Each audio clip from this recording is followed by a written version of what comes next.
Well, welcome back to another episode of Wrestling Around, and this week we're going all the way back to 2007 to review No Mercy. But before we get into that, joining me is the world famous Terry Peters. Terry Peters, how are we doing? Good afternoon, good morning, gentlemen. I'm all right, thank you. Are we well? Yeah, I mean you struggled then, didn't you? You well. That's a lot about. Apparently not. Apparently not. Cracking start, Peters. Yeah, what are we? 30 seconds in, if that, and I've Less already, than that, but and I've already 10 seconds in. and I've already cocked it up. So It's yeah, going to edit this out anyway, isn't it? So just when it actually comes on, it'll just be good afternoon. I've ruined it now. What time is it? It's 20 to 12. What a confusing time to record a podcast. No, well, it's up there, isn't it? It's Joining me. It's almost like people were late from the gym. Yeah, joining me as well is Lou. Lou, how are we doing? Yeah, I gave myself a dead leg at the gym now with a dumbbell. Idiot. Did you drop it or something? No, I just swung it into my leg. You could call him a big dumbbell idiot then, couldn't you? I'm trying to migrate to gym sessions in the morning. It's not working well for me. I hit myself in the face with a barbell on Tuesday, and this morning I gave myself a dead leg with a dumbbell. What'd you do that for? I'm gonna keep going. I'm just not awake in the morning, am I? Just Maybe you should go to bed earlier in the night then. possibly. Yeah, but, I'm trying to migrate. Trying to migrate across. My coach says it's because my body's used to kind of having a full day's worth of food when I train in the evening, and now I'm just kind of. Well, so that's why he heats. That's why he heats over the face and the leg. Yeah, I think that's just. Yeah, my body's used to readjust. I think your coach, however, just was nicely saying you're a fucking idiot. Yeah. Well, no one saw the barbell incident. That was just you. Yeah, other than the fact that I ended up like a bruise on my top of my nose for a while. I think it's still there. I just about see it. Well, now all the Wrestling Around Legion know. Yeah, they do. Yeah. All of Peter's posse all know what's up. So It's posse. The New World Order. They all know. yeah. So there we go. Right, nothing interesting happening then apart from Lou hurting himself. No, well, I'm still in lockdown now. I've got nothing to do. That's all I can do. Right, well, there's no need to resort to self-harm. Injure myself at the gym. That's all I can do. My water tastes a bit off. There you go. There you go. You were drinking tap water again? Yeah, but I mixed it with one that was in a cup from Friday, so that's probably why it tastes a bit off, to be fair. That's gross. That It's is actually now. disgusting. It's now Tuesday. It's disgusting. That is disgusting. You don't know water like can stagnate and go horrible. Yeah, well, I'm tasting it now, aren't I? So Fine. Peters, The classic P is this though, isn't it? It's like everyone's getting COVID and he gets fucking cholera. because you can't be asked to wash a glass out. That'd be right. What tap did you fill it up from? Did you fill it from upstairs or downstairs? Outside, I had. I started downstairs and I drunk it on my way up, so there was half downstairs, half upstairs, and then like a tiny bit of Friday water as well. You're like a hamster where you gotta leave like a bit of the old bottle and just so you're used to it still. Probably, yeah. Two pieces of hamster. I often get called a snail because I just leave a trail everywhere I go, or a slug. Slug's more apt, I think. Snails are kind of like cool, aren't they? Yeah. I suppose snails are a delicacy, aren't they? In Snails have got France? some redeemable factors. Slugs are just well annoying. It could be killed by salt. Slugs are gross. Yeah. Can you be killed by salt? Well, yeah, I suppose so. If I ate enough of it, I'd just dry my heart up, wouldn't I? Join us next week to find out how much salt that is. Terry Peters just pouring table salt down his gullet. See what happens. Gross.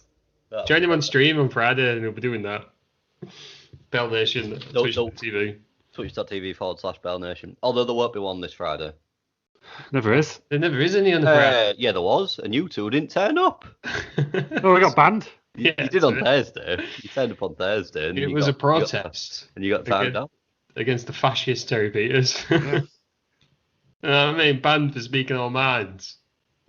Outrageous. Horrendous affair of you. But if he is streaming on Friday night, join him and see how much salt he can have. Salty Peters. I would love to see you do a tablespoon of salt. Oh. Give it, tell us on Facebook and Instagram and Twitter and all that jazz that you want to see Terry Peters do a tablespoonful of salt. Yeah. Remember the cinnamon challenge? Yeah, I was about to say, like, it'd be like the cinnamon challenge, but instead of that, the Terry Peters salt When challenge. do you have to stop that because people died? Yeah, have you ever tried it? No. Just dries your mouth out, doesn't it? Yeah, it does. It like takes all the moisture out of your mouth and like you start coughing. I did it without realizing it was a challenge. Cause I thought cinnamon food tastes quite nice, doesn't it? So I thought I'll just try it. So you just thought, oh, I'll just have this tablespoon of cinnamon. Yeah, I just thought I wonder what it tastes like. It's on his own. He just sits in the kitchen. Tablespoon of cinnamon. I'm not surprised because this is a man who ate a tin of tuna for his tea once. I've done it with gravy. I've done it with gravy granules. Yeah, I've done it with gravy granules. I've eaten raw gravy granules. You see what it tastes like, anyway. It's like crunchy gravy. Yeah, it's a bit weird. It's alright though. What is wrong with you two? You never tried it? You never been tempted just to see what the Oh, I haven't. Oh, I've never dug a spoon. I've never done it with sugar. You know what I mean? Spoonful of sugar. But it helps the medicine go down, doesn't it? Exactly. Those are my exact thoughts. It's like the boogeyman's here, isn't it? What are you going to do next week then, Joe Peters? Just, look at this garam masala. I'll have a spoonful of that. It's alright in my curry. Condiment challenge. I'm just trying to think what else I've done it with. Well, it's Italian herb season. I could do that. I don't know what else I've done it with. I imagine at some point you've squirted a tomato sauce bottle straight into your mouth.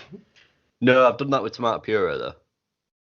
That's worse somehow. It's intense, isn't it? Tomato puree. And then what else have I done? Whipped cream straight straight down the gullet. I've done that. Okay, we've all done that. Have we? Have you not ever done whipped cream straight to the mouth? I don't get whipped cream. I swear to God, like you put it in your fridge, and then like a second layer, there's like mold on the nozzle every time. Yeah. And then you get cream in like the little pot. I've drank that straight from the pot. Yeah, you do that actually, don't you? Like when we get a hotel room, you just drink all the UH2 milk immediately. Yeah. Before regardless if anyone else wants a cup of tea. Yeah, I quite like a cup of tea in the morning. You know, I like a bit of milk in my cup of tea. No, I'm not picking. I mean, I don't have a little splash, but don't get any because Jay Peters just immediately drinks all the milk. It's not even nice, warm milk. It's nice. It's got like a real nice creamy little taste to it. Look at his money's worth. He's like Ross Geller, isn't he? Yeah.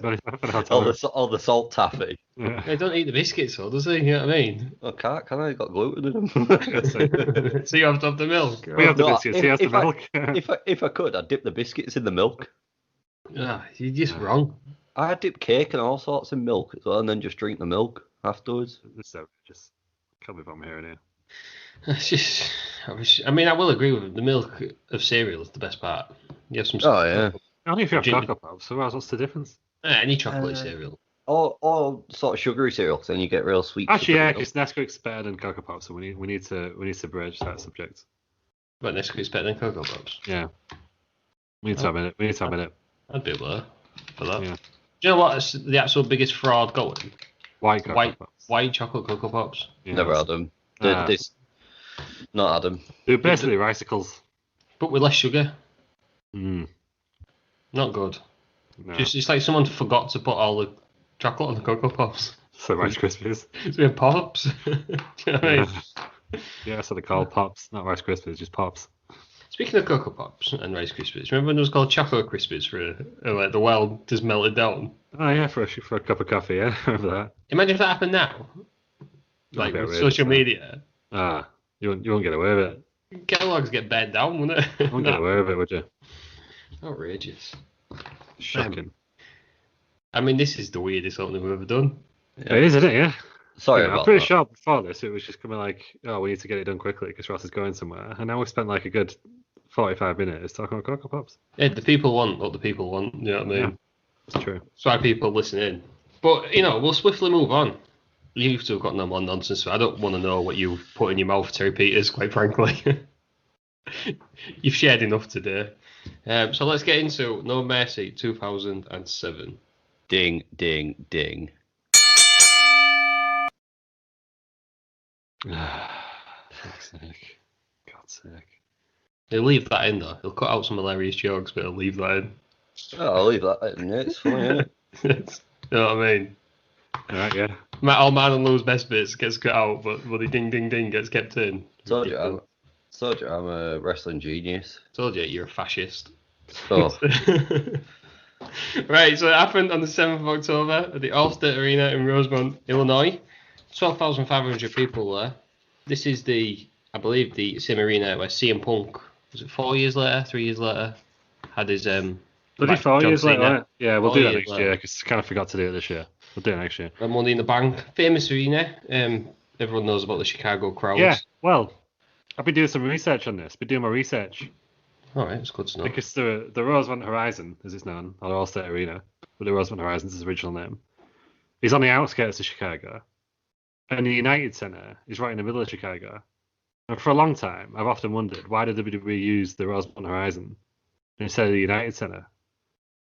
And so I've done my research, and apparently, right. So the Rosemont Horizon has a great atmosphere, and everyone loves it for that, for the wrestling. Apparently it's the best atmosphere in wrestling. Is that the reason why they use it? No. I'll tell you the reason. Cheaper. No. Food court. The food. I've been to the United Center in Chicago. I paid $7 for a chicken burger. Oh, I shit you not. It was a fucking Rustler's burger, basically. It was a shitty packet of mayo. Oh, it was ridiculous. It was horrendous, wasn't it? Is that when we went to see the NHL? Yeah. Oh, I definitely had nachos. Terrible food. Terrible food choices. Yeah, So no, I it reckon was like half time. let's go to the Rosemont Horizon instead. We went to go get a burger at half time when it was horrendous. Yeah, it was the worst burger I've ever had. It took forever as well, I imagine. Forever, and it was just like a dry piece of chicken and some bread. Yeah, it was. With a packet of mayo. Soggy warm bread. A packet of mayo. It's gross, yeah. Yeah. You could tell it was microwaved as well. That's Pete Russell's burger, isn't it? Yeah, it was. I mean, I like Pete Russell's burger every now and again. I did until I had one. It was like some sort of breaded one, and I made the mistake of looking at it in the microwave while it was in the middle. And I kid you not, it was like 4 times the size of what it should have been. And then as I opened the door, I saw it shrink back down. And then what put me off is it's like 700 calories on one of the burgers. Well, I've not had one since. Yeah, You've had the hot dog. The hot dog was gross. No, I don't like hot dogs in general. I think hot dogs are gross. And there was like I used to eat hot dogs cold. Of course. Straight out of the jar. Ah, imagine that. You used to drink the brine afterwards as well. Yeah. I know someone that used to drink brine from like cockles and stuff like that. Was it you? No, it wasn't me. The brine. I just imagine it was on his Twitch stream. Drink the brine. You get more solid that way, wouldn't you, if you just neck some brine? Yeah, there you go. Do 2 in 1. Shots of brine. I'd love to see that. Take Peter drinking gallons of salt water. Like you had a veil, but you had a brine. Yeah. Oh my god, let's do that then. Right.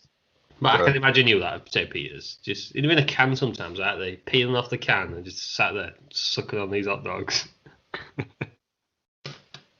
Yeah. Anyway, so yeah, as I was saying, that's why they used the Rosemont. And also the most famous match in the Rosemont Horizon, I think we all remember it, was Stone Cold Steve Austin versus The Fly.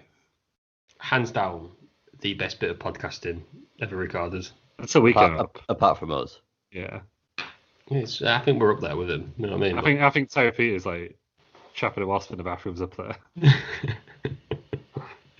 Yeah, that was ridiculous. Terry Peters get the bashing today, Terry Peters, isn't he? I always get a bashing. Rightly deserved as well. Rightly deserved. But let's move on. So we've got a weird video package. So I love John Cena. But John Cena won't be on this pay-per-view because he tore his pec the week before, literally the Raw before. For the first time. So you literally cannot see him. Yeah. There you go. Yeah, they had to announce it on ECW. It was that late, wasn't it? The vacated on ECW. I assume this is the one that then led to his Rumble comeback, wasn't it? In like the best Rumble comeback probably of all time. Sure. Near enough, apart from probably Edge. Yeah, he was. Yeah. Like, told he had like 6 months out when he came back in like 2, didn't he? Yeah, ridiculous. Absolute freak. But it was supposedly Randy Orton who injured him, but it was actually Mr. Kennedy. It was. He's got reputation, hasn't he? He whipped her into the stairs, didn't he? Something or an arm drag or something like that. But this video package is all about John Cena's run. Again, it's biblical. What's going on with WWE and their biblical video packages?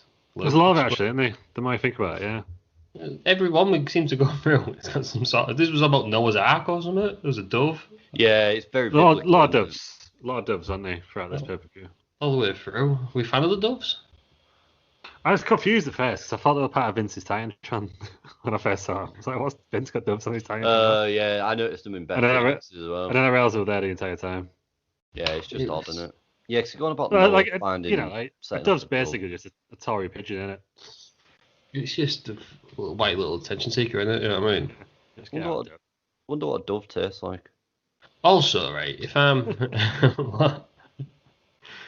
It was just Peter's deadpan delivery of like, I wonder what Dove tastes like. Somewhere Like, in the world's normally got you it. think that was a joke, but I think he's actually genuinely considering it. Yeah, somewhere in the world's got to eat doves, haven't I was they? gonna say you could eat pigeon, can't you? So No, it's too near enough. expensive, actually. What, Doves? doves? Yeah, they are expensive, but Yeah, all you need to do is go find like David Blaine. He's got about 800 in his bag. You go find a magician. Yeah, Get them magician five or can six buy doves, them. don't they? Oh, actually, in continental Europe, a galaxy is a dove in it, is it not? Is it really? I believe it's called a dove. Or is it a magnum? One of the two.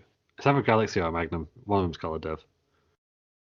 I don't know. Yeah. Bit Yeah. different than that. The Galaxy and the Magnum chocolate bar. Yeah, I feel like they had like a dove ice cream that might have been like a magnum. In fact, yeah, do you know what? I think it's galaxy. But they also do like an ice cream that's like a magnum. I don't know. Yeah. Weird, isn't it? Oh, we have different names for stuff. Yeah. God, wait till we get to crisps. Yeah. It's different podcast for a different day, Chris. It's, Great. yeah, bloody hell. Oh, I can't remember what I was going to say. Well, I was going to say, if I was nowhere, a dove would not be my better choice.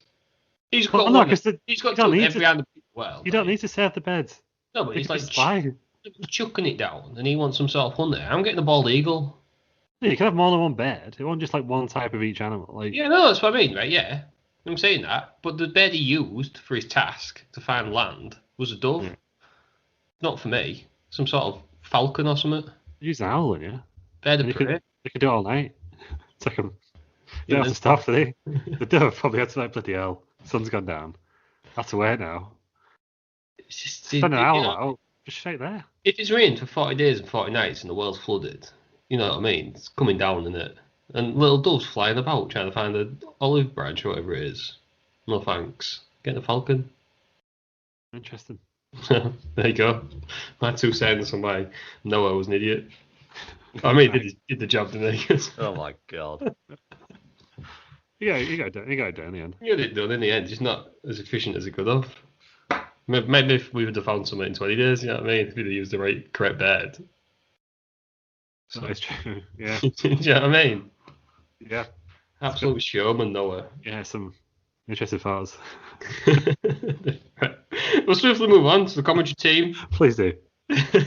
So we've got 3. It's a tri-brand pay-per-view. I mean, I say tri-brand pay-per-view. What is it? Yeah, why would you send these to the guys there? What a waste. It has a few moments.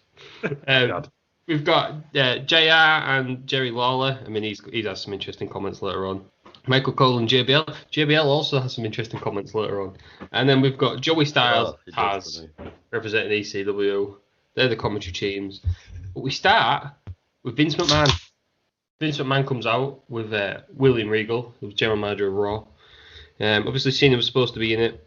He comes out with the title belt on a podium. There's a podium in it. And he whips off the red, shows everyone the title belt, and we all realise how ugly the title belt is. Yeah, I thought we were going to go back to the old one. But Yeah. also, it is a new one. Because that one doesn't spin. Right. It's So just it's the it is W the different. right way up, innit? Yeah, it doesn't spin. It stops it spinning. it's just the most garish piece of crap I've ever seen in my life. Do you know what? I don't mind looking back on it. I don't mind it. I don't like the diamond champ at the bottom. Yeah, it's a bit shabby, isn't it? It's just horrendous. Yeah, I mean, they should have retired it with Cena. Oh, and Brought back the chance to get brought rid back of the it. Undisputed one again, yeah. But yeah, actually, looking back at it, like I don't mind it. But I think it's just because it's in Sony iconic moments now, isn't it? That you just have to enjoy it.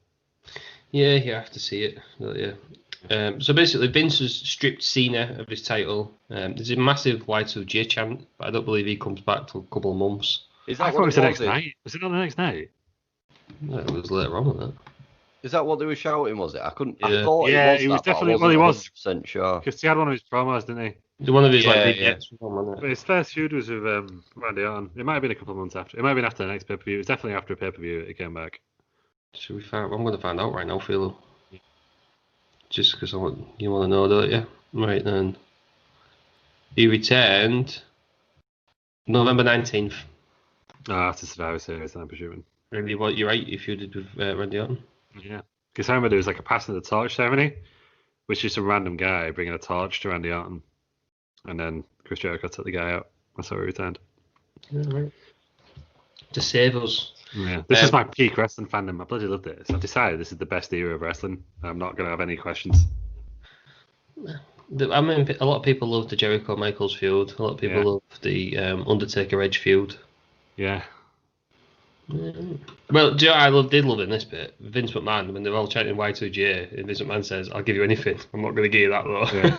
should sit down straight away. Thinks on his feet, doesn't he? He's just one of the best, isn't he, Vince? Vince was great tonight in this. Yeah, he was brilliant. Absolute top form. So Vince decides to give the title to Randy Orton, so he should have been facing John Cena. Yeah, there's an Orton promo. I mean, and Regal talks a bit. It goes on a bit long. Went on for very long, didn't it? Yeah, it was a big It felt like an extended Raw segment, didn't it? It was like 25 minutes long. Yeah. Wasn't it? I normally like. Obviously, it was a lot better than Raw. Yeah, I prefer promos normally. When I'm watching wrestling, I prefer promos, but this one just got went on a bit, yeah. Yeah, the Orton celebration was literally 10 minutes of that. Yeah. With him holding it up to every ring. I get the trying to build heat, aren't they? But Orton basically gets to pick who he's going to defend it against. Triple H comes out and interrupts, and Orton says, "No, I'm not giving you a title shot, mate." I think Triple H is feuding with Vince in it at this point. So Triple H basically just calls Vince a loser, says he ain't got any minerals, and Vince accepts the match. Wow, son of a bitch. That's going to be the first match on the card. What do we think of the opening half hour then? I didn't mind it. It went on a bit too long. And the logic on there, when Regal was like, "Yes, Randy, you get to choose who your first opponent will be." Why didn't Randy Orton straight away just go fucking Funaki? It took ages. If he had to spend his time he didn't even get to choose, did he? Yeah. Well, yeah, it's because Triple H came out, but he should just gone Funaki, mate. Let's do it now. Yeah, I've always thought that. I'd love them one year. I would have loved it back in the day one year if they just picked someone like Funaki just to. They did that once, didn't you? Do you remember Kevin Owens before WrestleMania 32? Where he was he had to pick 3 opponents and he picked Stardust, Zack Ryder, and someone else. And in the end, it was them 3 and then the other 3 he was meant to pick. So it was 7 of them in the ladder match. But yeah. Was it fucking Kalisto or something like that? Or someone random like that? Or Sin Cara? I think it was Sin Cara. He just picked 3 jobbers and then the other guys kept chasing out. It was great. Yeah, no, that was the ladder match where Neville got injured right before it, didn't he? Yeah, so I think he had to pick a new opponent or something, didn't he? Something like that. I remember that. That was one of the worst Raw multi-man tag matches I've ever seen on the Golden Show. We were there. It was horrendous. We were there. 45 minutes. But yeah, so I think they've done it a couple of times. And that's how Colin Delaney got his start on it that time. I don't know. Colin Delaney. Yeah, and James Ellsworth. I'm sure it's happened with James Ellsworth, but then someone took him out. James Ellsworth was just a jobber and he looked funny. Yeah. That's basically why he got. Had a career out of it. Yeah. Did well take a shot, that's what you got to do, innit? Then he said some horrendous things, didn't he? So. Yeah. Yeah. But at the time, he took a shot and that was. Yeah. Got sacked. First winner of the women's Money in the Bank, though. He'll always have that. So that was the promo. So then we go on to the first match, which is a WWE title match. It's Triple H against the newly crowned Randy Orton, who this is his first WWE title and his second world title overall. Orton, you see, this is clever about it. He tries to leave straight away. That's what I'd have done. Yeah, just walk out. Or just hit him with a chair or something. Walk out the door, yeah. I mean, this match, it went 11 minutes, and if anyone doesn't know, they do wrestle again later on. I didn't think it was very good. But the crowd were absolutely loving Triple H. To be fair, the crowd were loving both, weren't they? I think they were just dead pleased because Chicago was a smarky town anyway. It's anti-Cena. I think they were just dead pleased that it wasn't Cena because the backlash against Cena really started at the WrestleMania the year before, which is in Chicago. Yeah. Yeah, so there was a lot of cheers when he got injured, wasn't there? Or the announcement that he was injured. Yeah, and then Vince mentioned some of the Diamondbacks, who I think were playing the Cubs at the time. Yeah, because he mentioned about the Cubs as well, didn't he? Yeah. But yeah, I think you could tell that Vince was kind of annoyed that they cheered for, even though he was a heel. He was kind of annoyed that they cheered when Cena became the title. Yeah. But I think everyone was expecting Cena to lose it that night anyway. I definitely was at the time. I think it was Randy Orton's time anyway, I think. Yeah, but when's that ever mattered when it comes to Cena? It was with Barrett's time. Yeah, I know, but this had been going on for a year, hadn't it? So it was about time. Well, it will be Randy Orton's time right now, because Triple H beats him by a roll-up. Yeah. Wins his 11th title. What did we think of the match? Yeah, it was alright, wasn't it? It was a standard wrestling match, really, wasn't it? But then when you think Triple H is going to wrestle 2 more times, you can't expect loads, can you? Weird ending. It was absolutely pointless, in my opinion. Why not? What's the point in having this match and having Orton lose straight away? He's going to win it later on. Why not just say it's going to be the last match? If you beat Umaga, you're going to get the title. So. Just a twist, right? Yeah, because everyone expected Orton like an idiot. Yeah, but everyone expects Orton to win, don't they? And it gives Triple H number 11. Yeah, I thought it was a good. I thought it was a good twist because I was like, I remember as a kid, I was feeling like 16, reading the results, going, "What?" I think it was just like they had to do something mad because Cena was out. So I thought it was quite good. I thought it was quite good storytelling, or at least unexpected. Yeah, I don't mind it. To be It fair. just seemed like a swear for swear's sake. Yeah, I don't mind that every now and again. But then again, I like WCW. That's true. I just think they just said, "Oh, we're trying to build up this new champion, Orton. He can't even the first title reign lost less than a month. Triple H already referenced that. Let's see if he can hold it longer than he could last time. And now he's lasted 11 minutes. Yes, he. Guess he went back. He. It's just ridiculous. I'm 100% sure it just there to make Triple H look good. No, I thought it was a good twist. Just... Put stakes on the Umaga match as well, didn't it? Yeah, but could have done that anyhow. They could have said the winner of that match then goes to face Randy Orton. Oh, fucking hell! You're in the crowd. You've just seen 2 title changes in one night. You're loving it, aren't you? Yeah, I want it in the crowd and I'm watching it at home. And I was Three title changes technically. If you count Randy Orton being awarded it. Exactly. Yeah, I was a big fan of this. Think on the feet. They don't do it as much anymore now. Like the best thing you can hope for, like in a WWE pay-per-view, is that you get a good match from one of an ounce because they never do anything just mental like this. But I like it when they just do like a bad twist, even if it doesn't make any sense. If this has happened now, there'd have been a tournament. Biggest twist this time has been the fucking ninjas. They'll really ruin your night. That is true. That's still like when we do our end of year review, if we do one, that's my favourite moment this year. Ninjas. Ninjas. We didn't go to see Orton. Well, Triple H celebrates for about another hour. Far too long. We got Orton and Vince backstage, and Vince is just disappointed in Orton, isn't he? Looks disgusted, doesn't he? Yeah, he ain't happy, is he? I was expecting Ron Simmons to pop up at that point. Too serious of a moment, though, wasn't it? Yeah, but you could have done a more serious damn. He turns it, and then you could have gone, damn. Instead of damn, you could have just gone, damn. Yeah, I don't know. Yeah, really get the serious nature of it out with Ron Simmons. Yeah. Serious Ron Simmons, that's what we're all asking for. Yeah. We'll move on to the next match. So we've got Jeff Hardy and London Kendrick, and they're going against Caden Murdoch and Mr. Kennedy. This was a weird match. Well, they did say it was just thrown together for this show, wasn't it? I mean, it doesn't surprise me. Jeff Hardy is the Intercontinental Champion. I mean, it was there, wasn't it?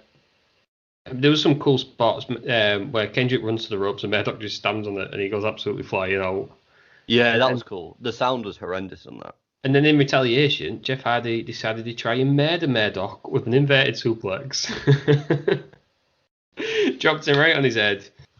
And then Kennedy hits the Green Bay plunge off the second rope on London and wins. Yeah. 8 minutes. Weird time for Kennedy, wasn't it? Well, he just lost his Money in the Bank. He lost Money in the Bank, and he'd lost the Vince McMahon's son storyline because he got suspended for drugs. And then he injured the top star in the business. Yeah, so he was on the way out, really, wasn't he? Like, you could see him slide down the card very quickly. But doesn't he injured Orton or something? There's something to do with Orton, isn't he, after this? Yeah, Kennedy gets injured again, and then on his first night back, he nearly injures Randy Orton, and he gets released like the day after. Right. Shit, because I like Mr. Kennedy. Yeah, everyone thought he was going to be a big star. Like, I thought he was as well. I really liked him. Yeah, but injuries and then the whole the wellness policy. I mean, obviously you want the only one. It was that time when like 12 people got them. Yeah, there was loads, wasn't there, at one point? But they just brought it in this year, haven't they? Yeah. But we're still not far removed from that. Yeah, even on one of JR's podcasts, I think they all thought he was going to be the next big thing. Yeah, everyone did. And then he went to TNA and they thought he was going to make TNA as big as WWE. Like, his star was that bright at one point, but it just didn't happen. Yeah, he didn't really do a lot. No. Same with London Kendrick. I thought putting him with Jeff Hardy was a fucking brilliant move. Well, they even said the new Team Extreme, didn't they? Yeah. Because he started putting London Kendrick with Ashley for a bit, didn't they? And I think they were trying to make him like than you had it was later. We can't mention Paul London without saying, why did he smile? Oh God, I don't know. I love Paul London. Paul London was one of my favorite wrestlers in this era. Oh, it's just so stupid. Yeah, God damn it, they could have been so much better. Brian Kendrick's gimmick as well after this was great as well. I mean, I know he's still doing the same one now, but it's not the same now, is it? Yeah. Because he's just a veteran now. But the man with the plane. Yeah, it was great. Apparently, the issue with Paul London was he found wrestling so easy. He just was like, he just didn't care. Yeah. Because it comes to him that natural. Yeah. They could have been a lot better than too. I just could have done a lot more. They should have been multi-tag team champions, shouldn't they? Yeah, or just had good singles runs themselves afterwards. Yeah. I think if there was a bout now, they probably would have. Yeah. You can see him putting up some great matches in NXT, couldn't you? Exactly. Yeah. Or AEW. Yeah, same. Yeah, it wouldn't be on top of the card though, would it? Revival, how's that working out for you? So, Cade and Murdoch, I mean... They did, if they're on AEW as well, they just dyed their hair jet black. Don't get me started on that. It looks ridiculous. Anyway. like a Victorian. Yeah. They can't change it. Fucking stupid tattoo on his neck. That ain't going anywhere, is it? I need some concealer. Talk about one of the biggest mistakes in wrestling. That's got to be there, isn't it? Up there with them. Horrendous. Yeah, breaks your heart to see, doesn't it? Regardless of what you think about him or his wrestling ability or anything he does, I think that's the one thing. Like, we can all agree that that's shit. The NXT and the AEW fans, the one thing they agree on is that God, his tattoo is bad. I think the world just agrees on that. To be honest, I think even Dave Meltzer can't like it. I imagine. I've not heard his. Why then? Put it on your chest or something, on like your stomach. Yeah, apparently only looks. I mean, I don't have any tattoos, but apparently it only looks good there if you've got a sleeve or something. Like, the problem is it just looks like it's been stuck on. Yeah. It does look like a child's transfer tag, doesn't it? Yeah. You wet for like 5 minutes and whack on your face. Yeah. One of them, isn't it? It's not the best, is it? Yeah, it's not. What do we think of Lance Cade and Trevor Murdoch? Yeah, I mean, Trevor Murdoch's obviously come a long way from the Spirit Squad that he was in 2006, where he was he Mitch? Absolutely not true. He's still wrestling today, though, in NWA. Yeah, he's in NWA. He's one of the champs now, isn't he? Is he? Yeah, he's just won a championship very recently. I don't know if I think it's like their version of the IC title. So it's TV champ or something, have we got? Yeah, I think so. Kind of like that. He was in the match that got Jim Cornette fired. Oh, yeah. So, but I didn't have anything to do with it. Jim Cornette was just racist, wasn't he? Yeah, but he was saying something about Trevor Murdoch. Yeah. Do you remember when Trevor Murdoch used to do the Canadian Destroyer for a bit? That was mad, wasn't it? Yeah. I liked Lance Cade and Murdoch. Yeah. Yeah, Lance Cade had big plans for, but then obviously he got involved in the wrong things. I mean, he's passed away, yeah. Yeah. Trained by Shawn Michaels. Yeah, he was Chris Jericho's mentor, wasn't he, in that feud for a bit? Oh, not mentor, mentee in that feud. Yeah. Yeah. He was a big unit. 8 minutes then. That was the second match. We then see Triple H and Batista backstage. Obviously, both world champions now. Was the Evolution guys. Only ones from Evolution who've really done out. I think Great Khali kicked in the head on it at this point.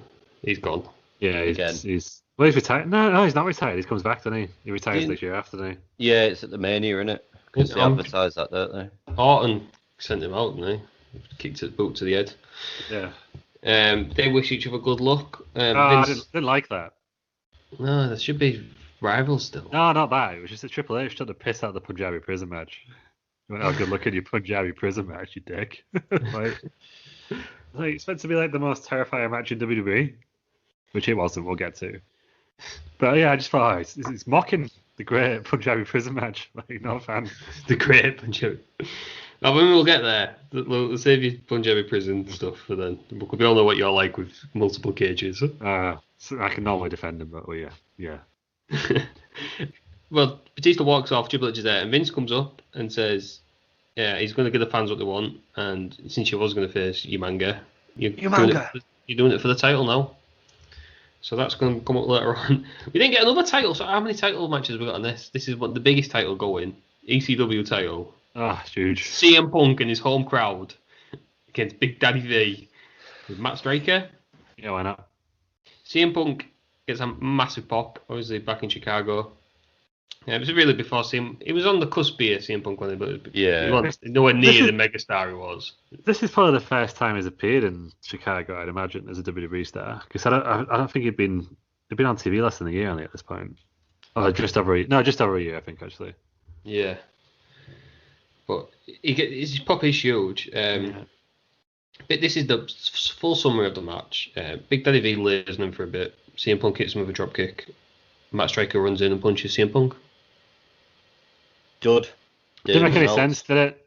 Didn't make any sense. And then Big Daddy V beats down Punk. Isn't Matt Striker supposed to be a genius? Was a teacher. Well, he's quite clearly thick in this, isn't he? It was just so stupid. What was the point of putting it on? Well, even the commentator was like, "What did that for?" Idiot. It went and then you sort of see Big Daddy V just like looking shocked, and then who was the ECW commentator? Was it Todd or Josh? No, it was Joey Styles. Was it Joey Styles? Joey Styles and Taz. I didn't for that long. I knew it was Taz. I don't know if it was Joey Styles. Yeah. Yeah. Big Davey Meltz gave this a dud. Because it went 1 minute. You can't go out else. 1 minute 37. I've just realized we forgot to Davey Meltz the first two as well, so just to rewind a second. First match 3 1/4, second match 2 3/4. This dud. So it's going in the right direction. Got that wrong. It was boring. Yeah, no, he has. But it's going in the right direction, isn't it? Anyway, down, brilliant. This match was terrible. Why? Why? I wouldn't say it was terrible because it didn't last long enough to be terrible. If you know. Well, you know what I mean. But the thing is, like, he's obviously a hometown hero, isn't he? Why put him through this? Like, why embarrass him? Oh, they always do it. That's a WWE thing, isn't it? Well, yeah. Never win in your hometown. Yeah. Or if Jim Ross, you get sacked in your hometown like every time. Kiss someone's ass, yeah. It's just... It felt like a waste, but then, like, right. Also, like, just on the flip side of this, to defend it, if it went 5 or 10 minutes, are you going to get a good match out of CM Punk and fucking Viscera? No. Well, you won't put him against Viscera, would you? Yeah. Former King of the Ring, though, isn't he? So. But I've that's true. When you start watching, but I've never... I mean, I don't think anybody's ever seen Viscera as a legitimate bad guy or main eventer. Or ever going to call... Yeah, well, I never saw that. Did you know he was almost the third guy? He was the 500-pound love machine. Yeah, he was almost the third guy in AWR. Gone to Meltzer. Yeah, he was. He was going to be the third man. You buy that t-shirt, all the proceeds go to his widow. Really? Yeah. Or a portion of the proceeds. Yeah, that's nice. Or some sort of foundation that he's got. Yeah, Mabel was the third guy. It's just... Vince just loves big lads, doesn't he? Yeah, it's I didn't get a point in this one. I don't know how the feud ended. I know Viscera didn't win. I think CM Punk lost his Chara in the end, didn't he? I think so. I'm always shocked when I see Viscera's toes. After this, apparently, Big Daddy V feuded with Kane. I forgot Kane was on ECW, yeah. He was champion. No, this was why he was SmackDown at the time. Ah, yeah. Oh, that's because he had the talent exchange, didn't he? Yeah. And then didn't Kane become ECW champion, didn't he? Beat Chava in like 5 seconds. Well, it'll be long after this. Yeah, that was at WrestleMania, actually, wasn't it? Yeah. So then at Armageddon, Big Daddy V and Mark Henry beat CM Punk and Kane. That's the match. I mean, just where on earth has that been? That's literally putting your hand in a ball in it and picking 4 names out. Weird, isn't it? Considering like ECW is meant to be like NXT is now. Yeah, and then they put on that bollocks. Yeah, weird. Big lads. Yeah, I'm glad they got it right with NXT now. The thing is, as well, it holds CM Punk back, doesn't it?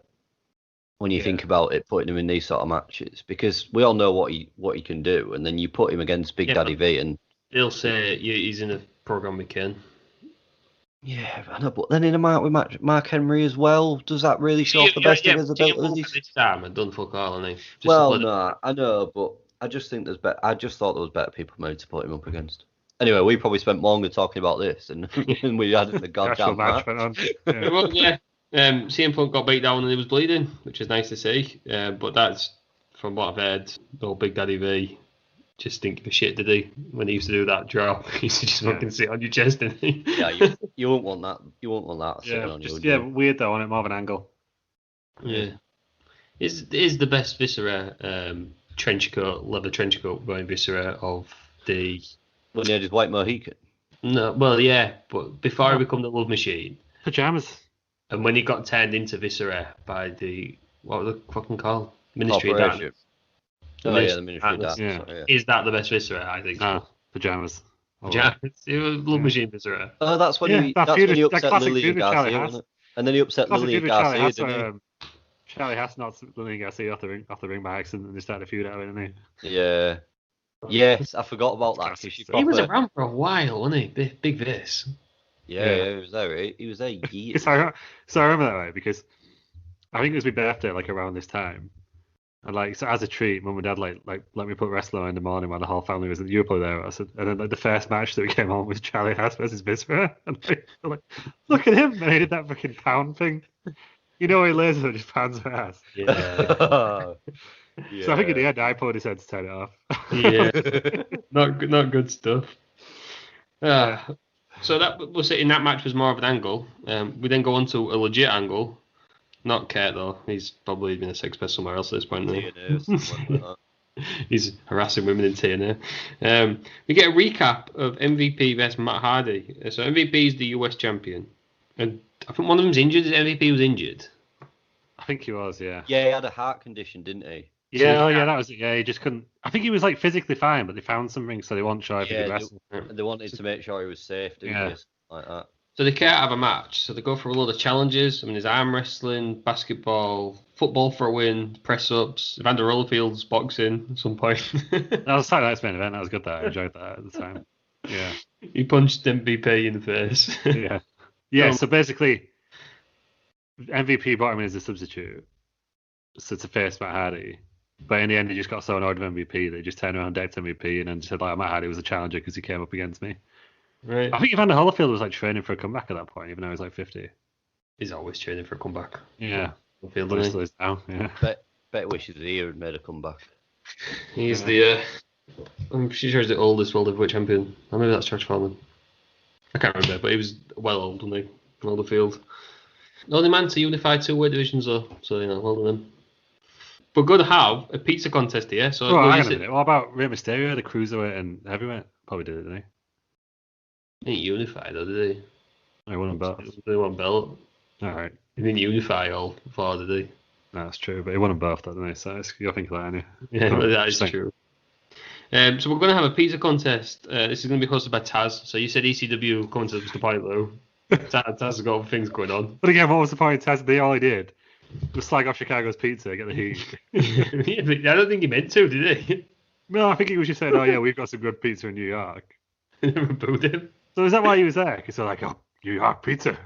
Yeah, but he said we've got some good pizza in New York. He said you guys like the deep dish in Chicago. We like the sloppy base, and that's not an appetizing pizza. No, you need the crisp. The New York one. I go back and forth between the two. But Jim, 99-cent pizza was great, right? We can all agree on that. But that wasn't 99-cent pizza was brilliant. But also deep dish pizza in Chicago was also great, wasn't it? It was delicious. But it took a while to eat that one, didn't it? Oh, Took me about 3 days to finish. It was like a pork pie, wasn't it? Crust. It was glorious, actually. Good stuff. Go if anyone going to Chicago, get a deep dish. Apparently, there's a place in London that does it now. And the waitress hit on Ross. She was gross. She was. Just like you 50, actually. Yeah. She looked as old as you looked, Ted Peters, about 75. We told her where we were from in England, and in classic American fashion, no offense to our American listeners, is that near London? No, no, it's not. We're 4 hours away from London. It is to them. Well, 4 hours drive. Yeah, true. But it's just the way that everything, when you sell an American where we're from, they've got no idea, and the only comeback they've got is that near London? No, we're about 200 miles away. Yeah, but the American, they've got, it's just a drive down the road. I know it is, but what I'm saying is, to us, that's like the most horrendous journey that could ever be put in front of us. Because I've got American colleagues, and one of them once was like, "Oh, I'm in Germany soon. I'm like, if we've got time, we might pop into the office and see you all." It's like, you're in Germany. It's nowhere there. Literally to another. Yeah, but again, when I thought everything that's close, isn't it? It's like Eurotrip, isn't it? It's like Europe's like a mall. Like we could swim there, right? Ridiculous. So we've got a pizza contest, and for some reason, Melina and Maria come out. I guess it's their refs or something, aren't they? Judges. Maria is from Chicago. Chicago's on. He's from Chicago. Yep. The MVP comes out as US champ. Also, MVP and Hardy are tag champs. Yeah. So. And they've got a match against Kane and the Undertaker on Friday. Yeah. Yeah. I assume MVP walks out and Matt Hardy gets beat up by the Brothers of Destruction. I presume that's what happened. Yeah. Yeah. Like Can't be sure though. But they both come out, cut promos. MVP just slags off Chicago, saying he won't eat it because he's too healthy. He then slags off Maria to cause a dance.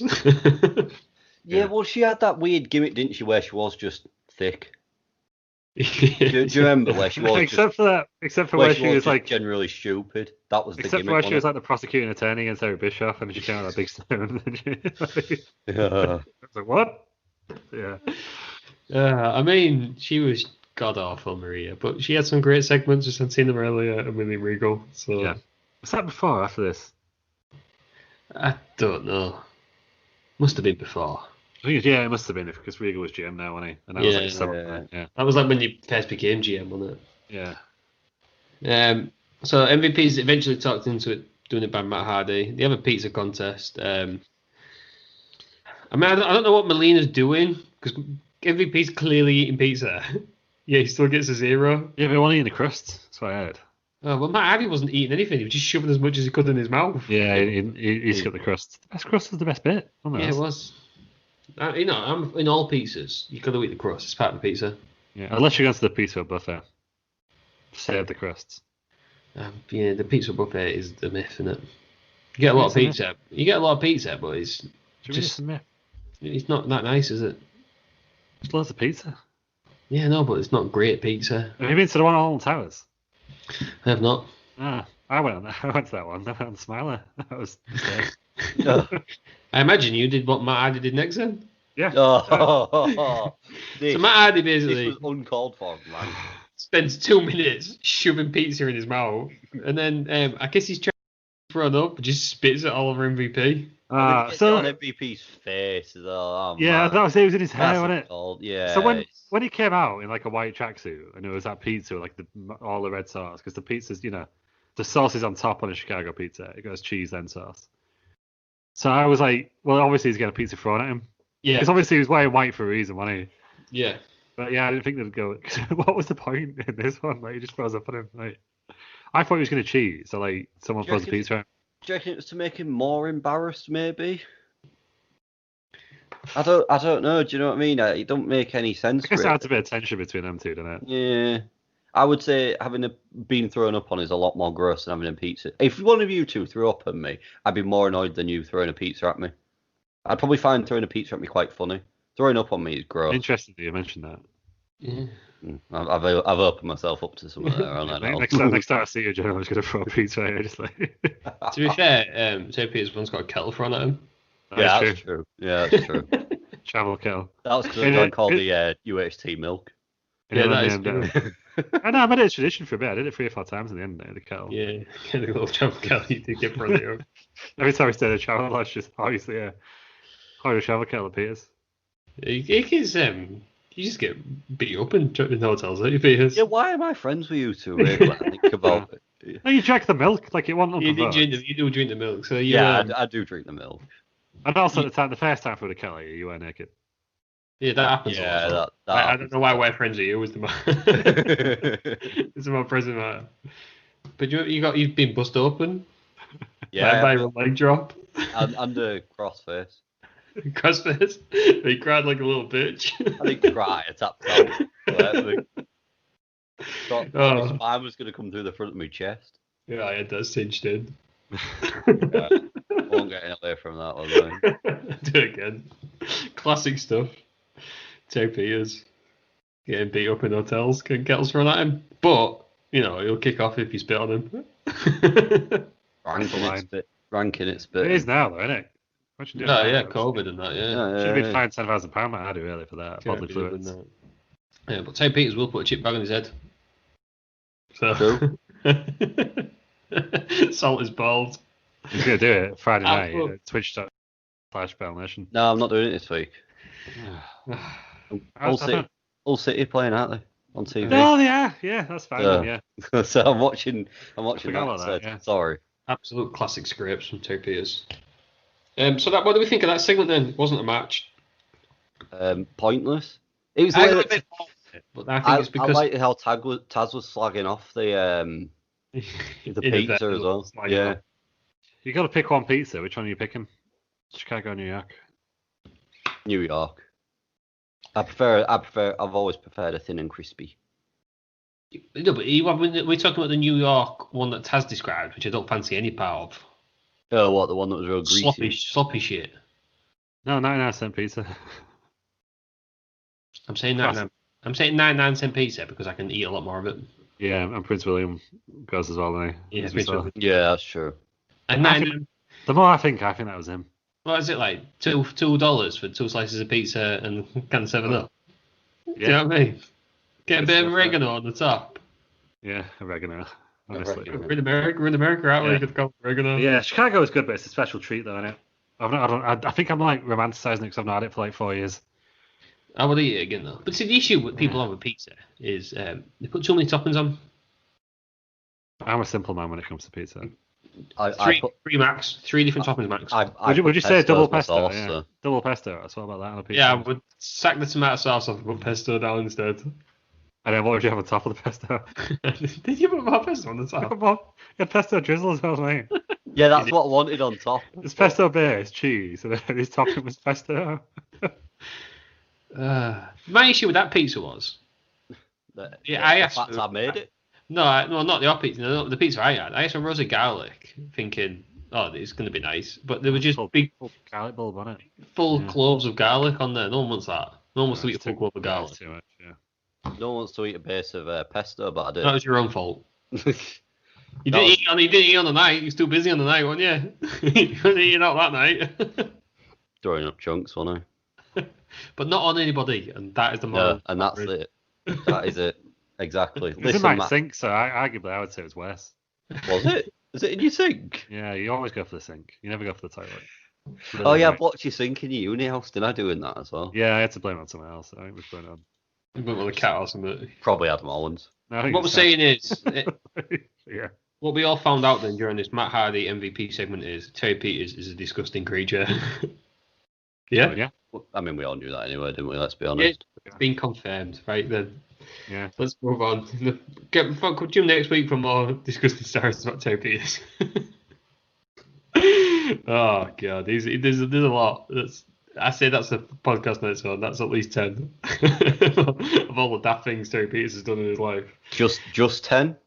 10 5-hour specials. Very soon. We'll move on to the second WWE Championship match of the card. Triple H is the champion against Umaga.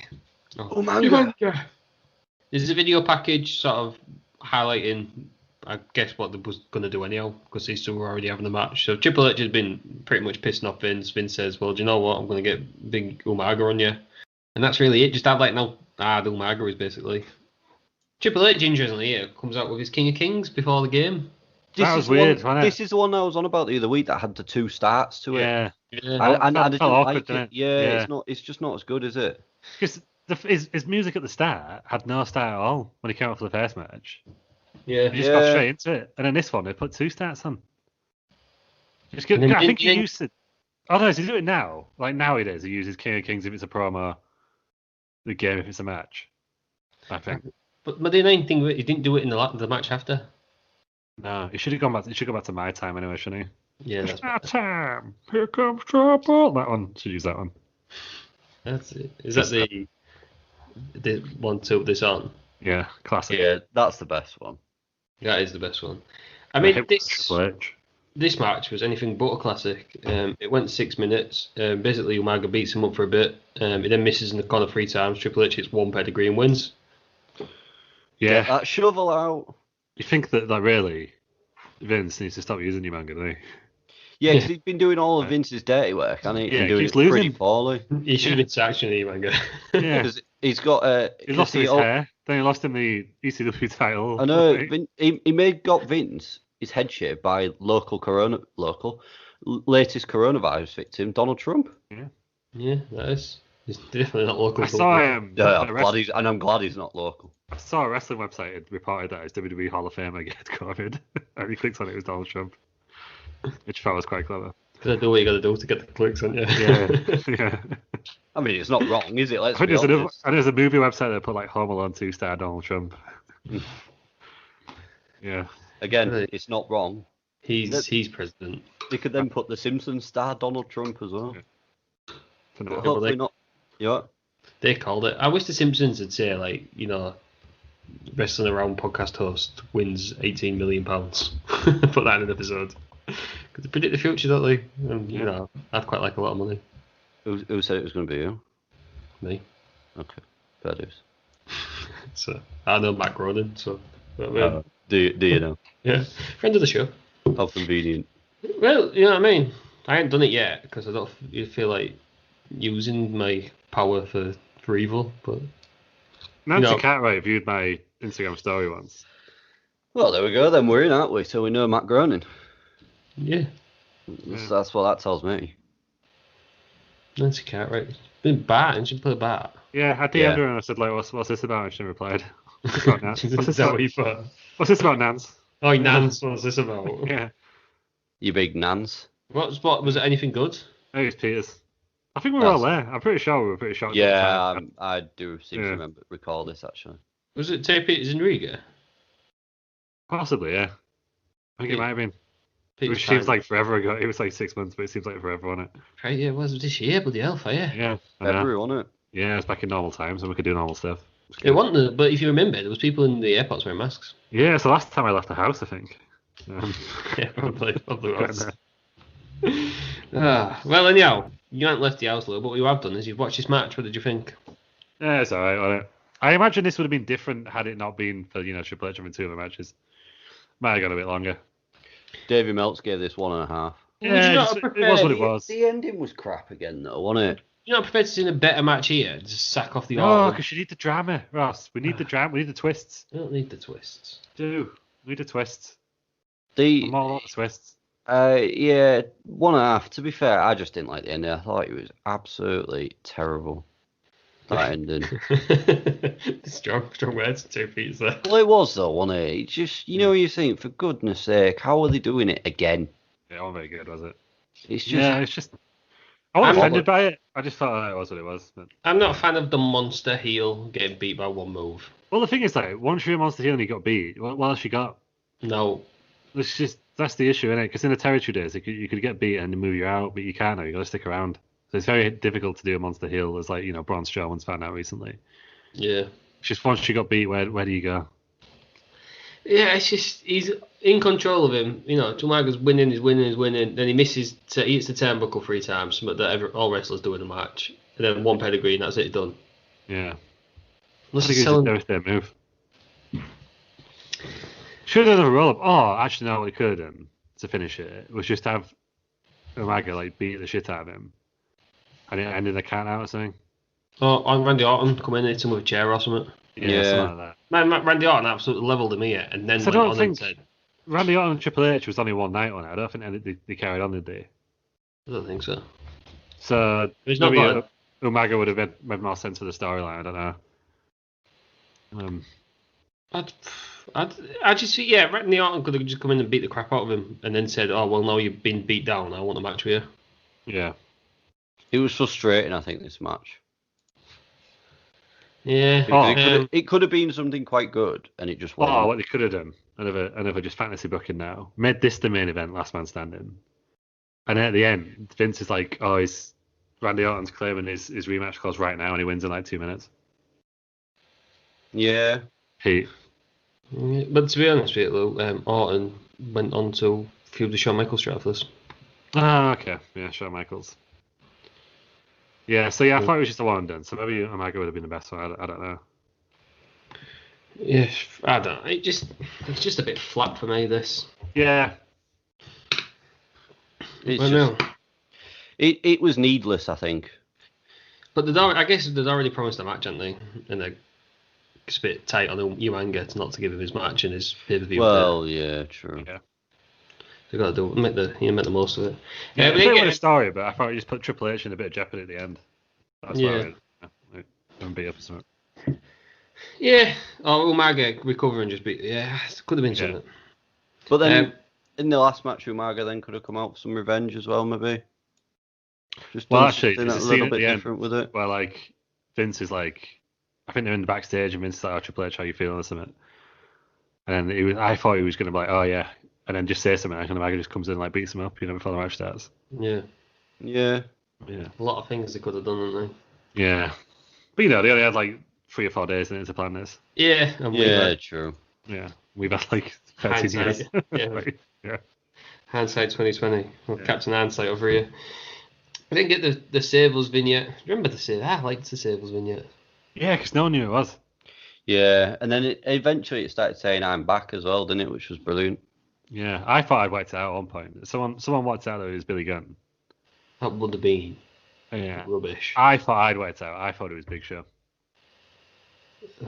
I think we've had this conversation. It seems so obvious now though that it was Jericho because we know it was Jericho, but it does. But yeah, I think it's Jericho at the time was on social media at the very early stages. It might have even been on MySpace, just denying that it was him.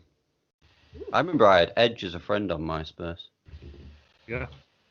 There you go. Yeah. There's a little tidbit for you. Edge at MySpace. MySpace legend Terry Peters. Is that true? No. Is Terry Peters MySpace legend? Absolutely not. What happens to MySpace is still up and going. He's on Facebook now, isn't he? I don't know what the block is, but they lost the servers or something, didn't they? So there's like nothing left on it. Like I think your He profile. turned into like a music channel, didn't it? Yeah, all your photos and stuff are gone now. I thought Justin Timberlake got involved with it in some reason. I'm sure, he might buy it actually. Yeah, which is just bizarre. Yeah. Weird. Oh, there you go. That's one for you to ponder, isn't it? Yeah, everyone let us know how your MySpace is getting on. We did something else for us to ponder on, which was weird. We go backstage and Great Khali's meditating. Oh. He can't even keep his eyes closed. The twitching, it's really frustrating and annoying. He's just close your eyes, man. It's not hard. You do it every night when you go to sleep. You know what I mean? Keep them closed. Can you find a hole in Terry Peters' logic there? I don't think I can. No, it is every night. I imagine you sleep your eyes open, though, Peters, you fucking weirdo. staring at people. Stares through, yeah. One way to find out, isn't there? Oh, no, it's not a way I'm willing to do. I've even grossed myself out with that one. He did stand up and he did look fucking huge, didn't he, Khali? We almost put his. I was surprised because he's that, silly sometimes. I was almost going to use another word. They didn't put his fist through the ceiling tiles because I was half expecting that to happen, to be honest with you. When he just goes like that and just lifts the ceiling tiles up because, he stands over a top rope in an over the top rope match. Yeah, he holds belts up the wrong way around. Yeah. It's mad how long it persisted with Great Khali. It really is. And he can't keep his eyes closed. Can't keep his bloody eyes. Yeah. They did persist. They give him more than one. He's like a 3-time champion, isn't he? Yeah. Big. Vince loves big men, doesn't he? And Vince loves big lads. More he wants because I think he won it the first time in the Battle Royal, didn't he? When someone was Undertaker had to vacate. Yeah. Something like that. And it was. Yeah. That was disappointing at the time because I think everyone thought it was going to be someone like Matt Hardy or someone a bit different, and they went with Khali, and it was just a bit like.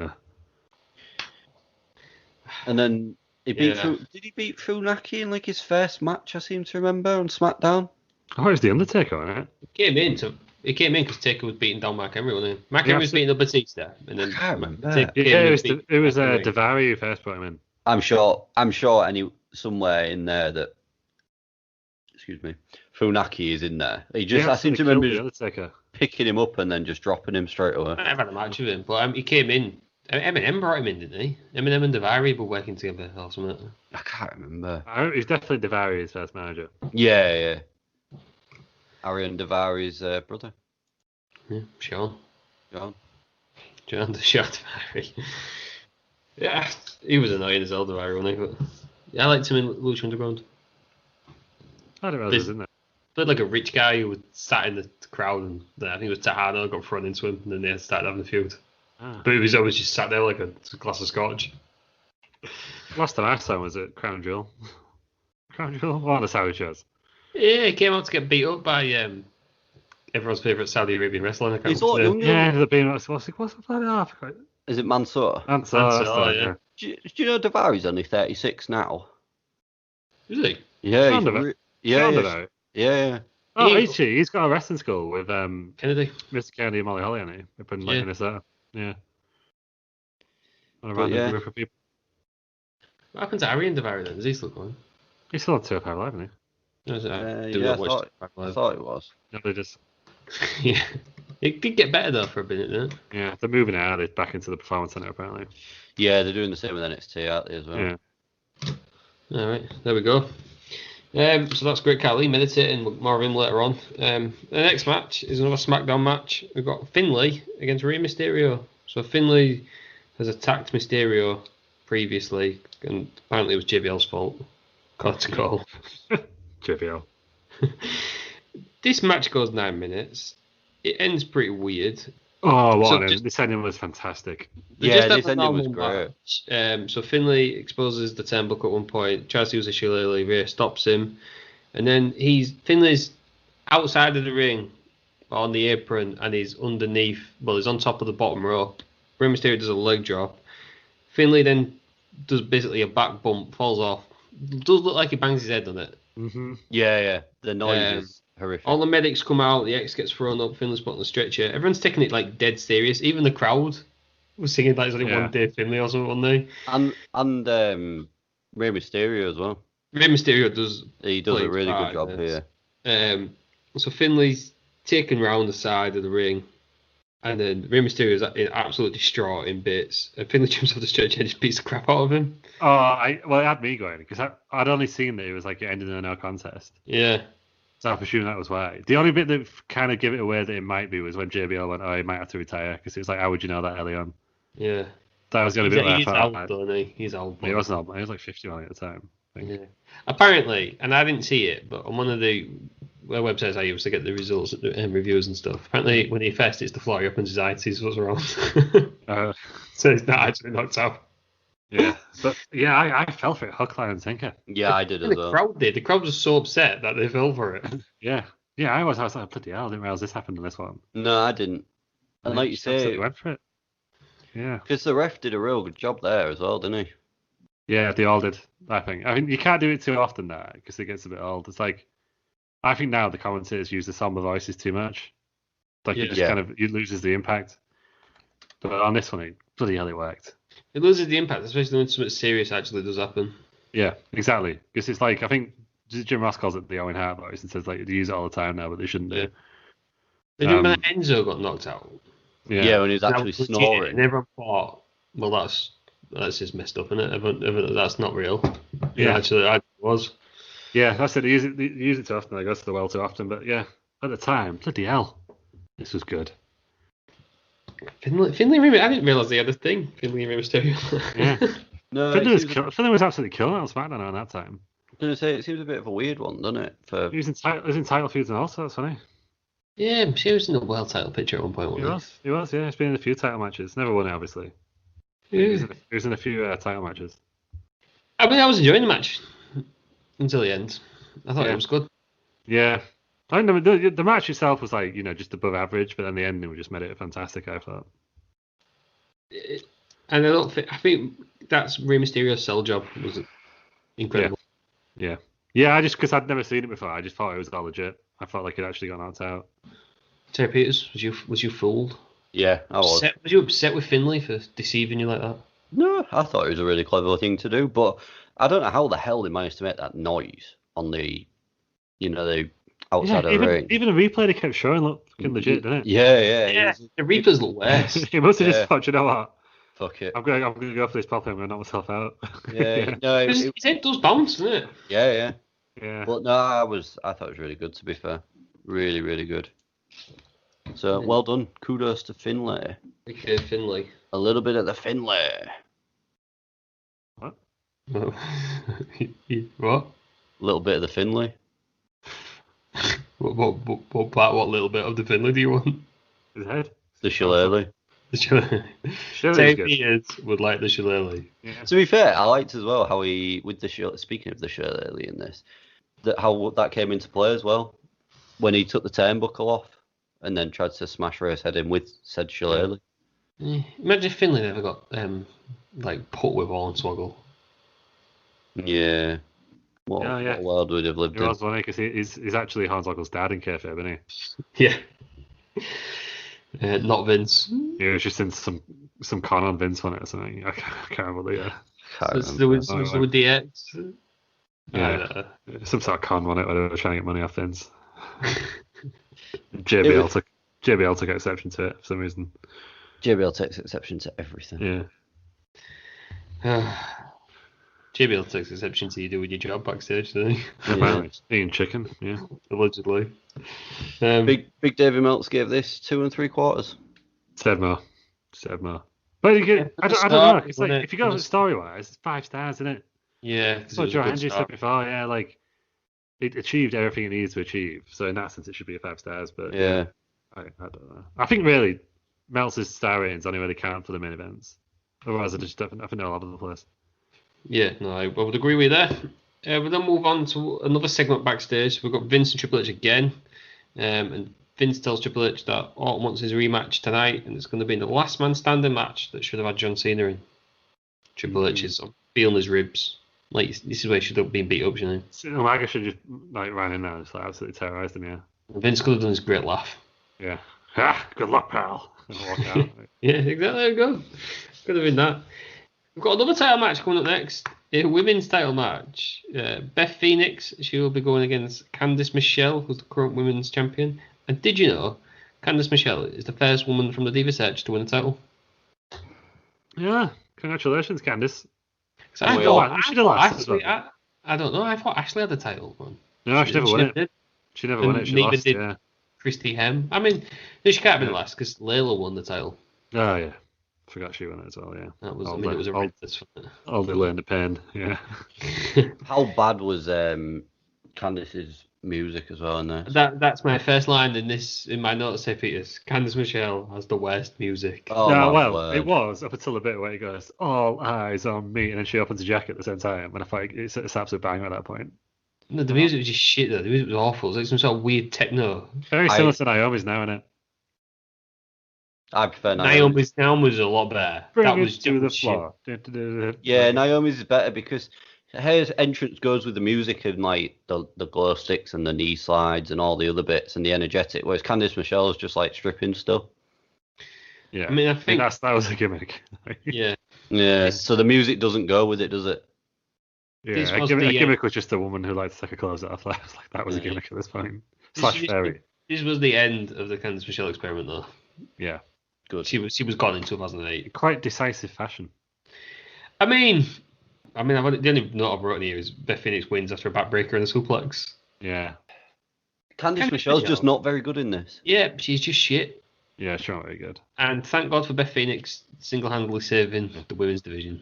Yeah, talk about a woman who was in the wrong era. I know. Last week. But, it's just... Yeah. Imagine... She still has good matches now. She's still a good commentator as well, isn't she? So she's still. I do like her on the NXT, yeah. She still does it remotely, doesn't she? Does she really? That's what's mad. Yeah. So the other two are in Wade Barrett and who is it now? Yeah. I can't think who it is now. It's not Maurer anymore, is it? Oh, Big Joseph in it. Yeah. Big Joseph. So they're in the arena doing it, and yeah, Beth Phoenix kicks it in. Yeah, well done, Beth Phoenix. Well done. Yeah. She does a promo with Lawler afterwards, and this is the first time she utters the phrase "Glamazon." It's a bit weird. Is that what it is? It's a bit weird, that promo, isn't it? Yeah, it wasn't very good. The promo. The whole thing was like, hang on, you're meant to be this dominant woman, and she's crying when she wins the title. Yeah, no. I hate crying when you win the title. If you're a babyface, and it's a lifelong dream. But when you're a badass, it's just meant to just. Her whole thing is like she thinks this. Like, beat up other women. Yeah, she thinks this whole division's a joke. She should just win a title. Like, yeah, of course I won. Oh, when you Sasha Banks and you cry after every match.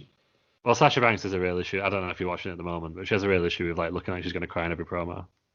And then maybe that's what else she's got an issue with? When she has a match, she literally stands there waiting for the crowd to say you're the greatest. Well, she's just she's not a very good babyface, but she's a good heel. She's a very good heel. Yeah.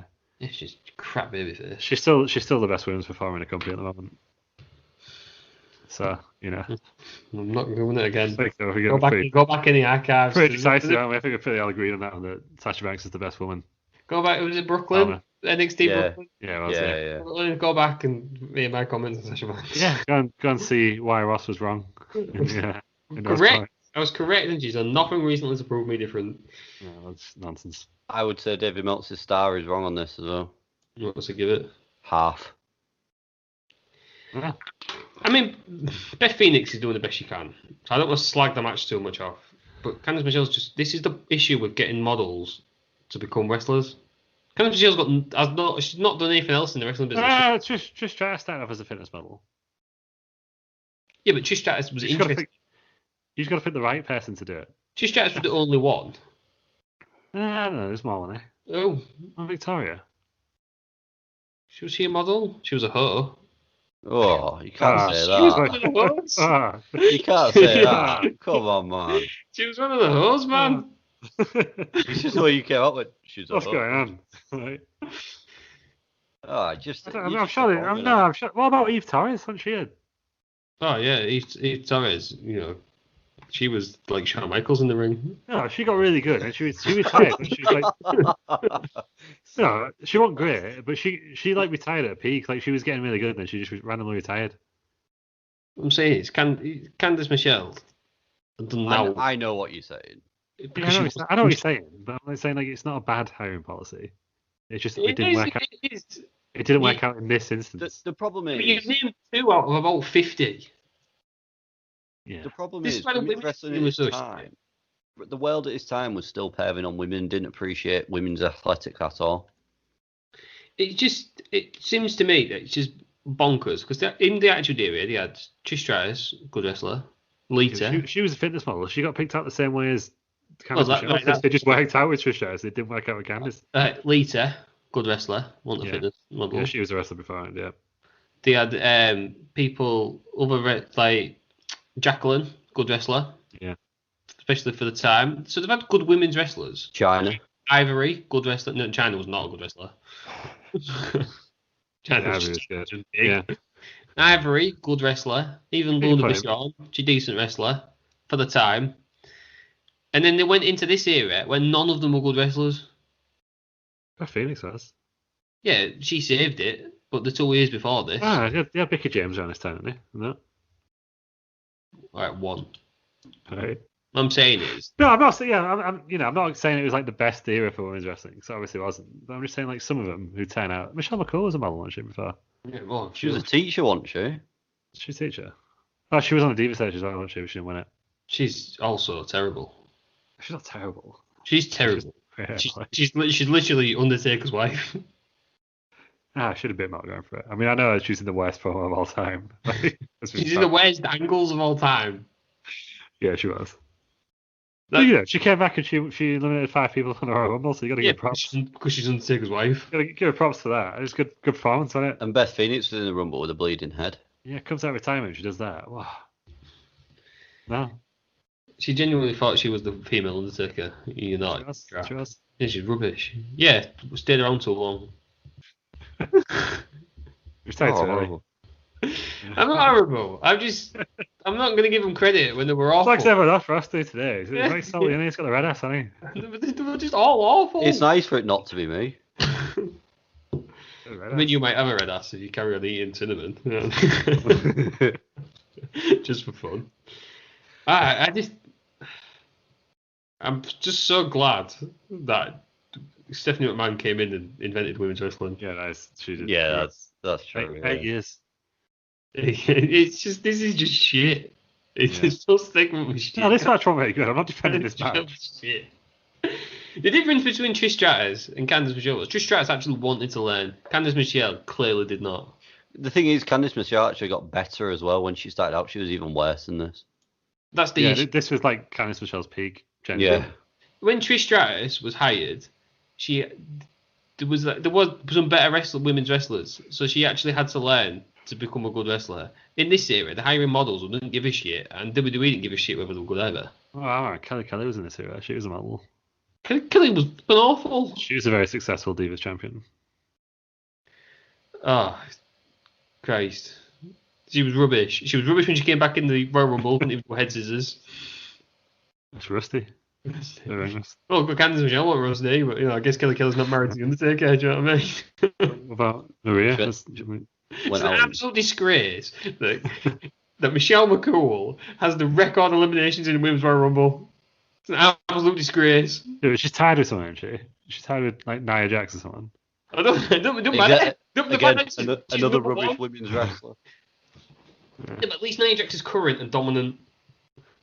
Well, yeah. Could have been worse. Could have been Tamina. At least Tamina's wrestling now. I mean, so Nia Jax, to be fair. It's just. Yeah, as I said, Tamina's got like years of wrestling experience, and she still likes like that. So really, give Candice a bit of credit. No, won't give her any credit because she was awful. She was terrible. It's better than Tamina though. That's the main point now. Is that the standard that we're setting? That's the main argument now. That's that. Yeah, Candice Michelle's better than Tamina. I mean, she's stealing a living as well. So again, when she was part of that welcoming committee when she got drafted at the same time, that was stupid. She could have thrown that out there right now. It's ridiculous. She's like, oh yeah, I'm on the SmackDown welcoming committee. You got drafted at the same time as the person you're beating up because then you. Yeah. It's like Alicia Fox, she was terrible as well. Again, another one of this era. She was better than Tamina and Candice Michelle, though. She started off as a wedding planner. Yeah, she was a wedding planner, not a model, in all fairness. I mean, she had a crisp Northern Lights suplex. So she wore some weird hats. Yeah, what was that all about? Well, that was the gimmick for the women. She wore hats, yeah. She wore hats. Fucking hell. Oh God! Thank God this definite man, absolute trailblazer inventing women's wrestling. Yeah. Love you, Steph. I mean, this is interesting. This is nice. I've seen a pay-per-view without air on it 500 times. Anyhow, that was the match. Beth Phoenix, Candice Michelle, 4 minutes. I mean, that got longer than it should have. It did. Well, you meant to have Z points. So That's Z points. Every point I've made is correct. So we're not agreeing now that Candice Michelle was better than Tamina. I'd agree that Candice Michelle. No. Do you know what? I don't know. Tamina's looking off. Candice Michelle was bad. Like, there was a bit, right? Candice Michelle in this match. I don't want to pick on her. I am. But I'm going to pick on her. She listens to this. Yes. Well, Candice, get better. Well, she doesn't need to anymore, does she? Yeah, that's what I mean. She got released from WWE and didn't do anything else in wrestling. So she clearly wasn't into wrestling. She thought she peaked and, Well, what I'm saying is, in this, there was a bit where Beth Phoenix had her over her shoulder. Candice doesn't have to do anything. She still fucked that up. She fell off too early. Yeah. Oh, thank God she's not longer the champion. I mean, Lawler, he was at it again. Wasn't he? Yeah. But he's not the only pervy person in this pay-per-view, is he? Yeah, we missed that bit. I was that angry with the pizza gate. basically, listeners, JBL said he'd like to check Maria for ticks. Yeah, JBL, he was a creep, wasn't he? Oh, I forgot about that, yeah. Yeah, because Lawler's even worse in this one, isn't he? Yeah. Oh. But yeah, well done to Betty Phoenix. Well done, Beth Phoenix. Yeah, well done, Beth Phoenix. Thank you for being born when you were born and coming around in this time of wrestling. Thank you for saving wrestling. And I love your 8-bit music. Yeah, I do like Amazon music. Full Amazon thing. It sounds like you've just won a Mega Drive game, beat the final boss. And it sounded a bit more lo-fi in this one. I'm sure it sounds like it's got more stuff in it now when she's back on now. It probably does. Yeah. Single-handed savior of women's wrestling, Beth Phoenix. Well, you will enjoy this next bit then. We're going into the first World Heavyweight Championship match. So my God. God knows how many WWE title matches. This is the Punjabi Prison. So if anybody doesn't know, the rules are, there's a cage, a 16-foot high cage, which is apparently 20 foot high off the floor, according to JBL, when it's on the ring. Yeah. Made of bamboo, steel inside bamboo, which is clearly reinforced. I mean, clearly just steel balls. I was going to say, talk about making something sound like just the most ridiculous thing you've ever heard. Steel reinforced bamboo. Just fucking bollocks, innit? Bamboo's strong enough as it is. They kept going and showing them close-ups, and some of them were square. So I agree. clearly a bit of bar that's been painted to look like bamboo. So we've got that ring in that cage is in the middle. There's 4 doors on that cage. You're allowed to ask for the doors to be open, but they're only open for a minute. And then once the door's shut, Charles Robinson will lock it. No, not just Charles Robinson. There was 4 referees. They only needed one. One of them was Jimmy Cornelius, wasn't it? Yeah, they only needed for like what door each. They could have just had one, couldn't they? It's good enough, really. I thought they should have had like traditional Indian guards doing that just to make it more authentic. You know what I mean? Well, prison guards or something, because that's what it was. Guys like prison guard, isn't it? Guys like dressed up like that, just make it really go with all the racist tropes all around and just do that as well. Yeah. So when they go for a minute and when it's closed forever. The aim of the game is to get out of the inner cage and then go out of the outer cage and touch the floor. The big cage match. This is Batista versus Great Khali. Khali was crap, but Batista is just he's up there with the best of all time, isn't he? Batista's doing the best out of a bad situation. I absolutely love Batista. Although he's actually got more experience in this match than Great Khali. yeah. He's in the last one, wasn't he? There's one saving feature about this match. What's that? You can't fucking see it. do you know what I mean? If you were in the From crowd, those wide shots, it must have been really frustrating if you were in the crowd. This is a Punjabi Prison matches. Punjabi Prison matches are not very good. Is this the best Punjabi Prison match we've ever had, though? I would say yes. Randy and Jinder. This one's better. What a Great Khali interferes, and that guy, one of the Singhs, falls off the side for the table. No, I thought this match was terrible, and I love like big cage variations, right? But where was those tables that they had in the last one with the traditional like Indian weapons, but it's like a big leaf you can hit people with? That was great stuff. That was missing. And 2, the finish was the stupidest finish of any match I've ever seen. What an absolute geek Great Khali looks like. He gets like a 20-minute head start climbing over. He's a big lad, doesn't he? Just drop. All he had to do was fall. I'll tell you what. Oh no, I'm gonna hold on. And Batista's just like, no, I'm just gonna climb down quicker than you, mate. Fucking shit! What an absolute geek he looks. It looked ridiculous. Yeah, but to be fair play to Batista as well. Jump. Oh, that jump was a hell of a jump. That was a great spot. Just to practice that a few times, yeah. Hell of an athlete, Batista. Because it's weird, isn't it? Like when you have like luchadors doing that, like if it's sort of like Rob Van Dam or someone did that, or Mysterio, you wouldn't think anything of it, would you? No, not you.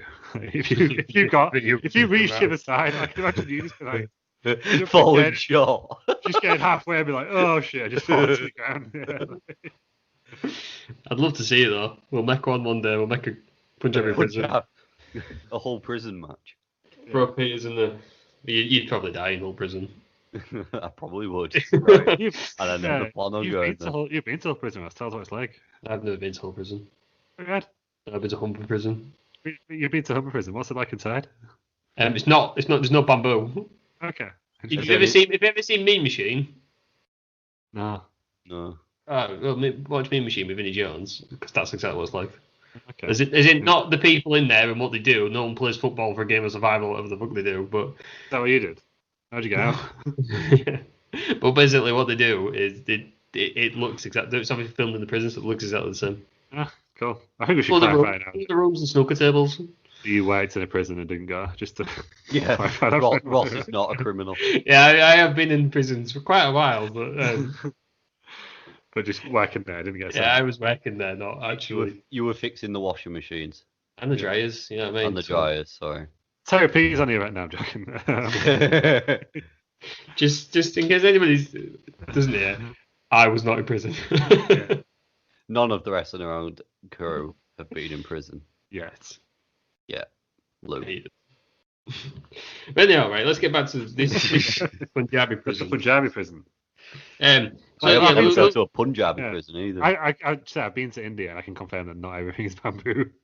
I'm pretty sure that their prisons will be made of steel as well. Your stomach wasn't made of steel though, was it? I think I did well. I had something out for the trip.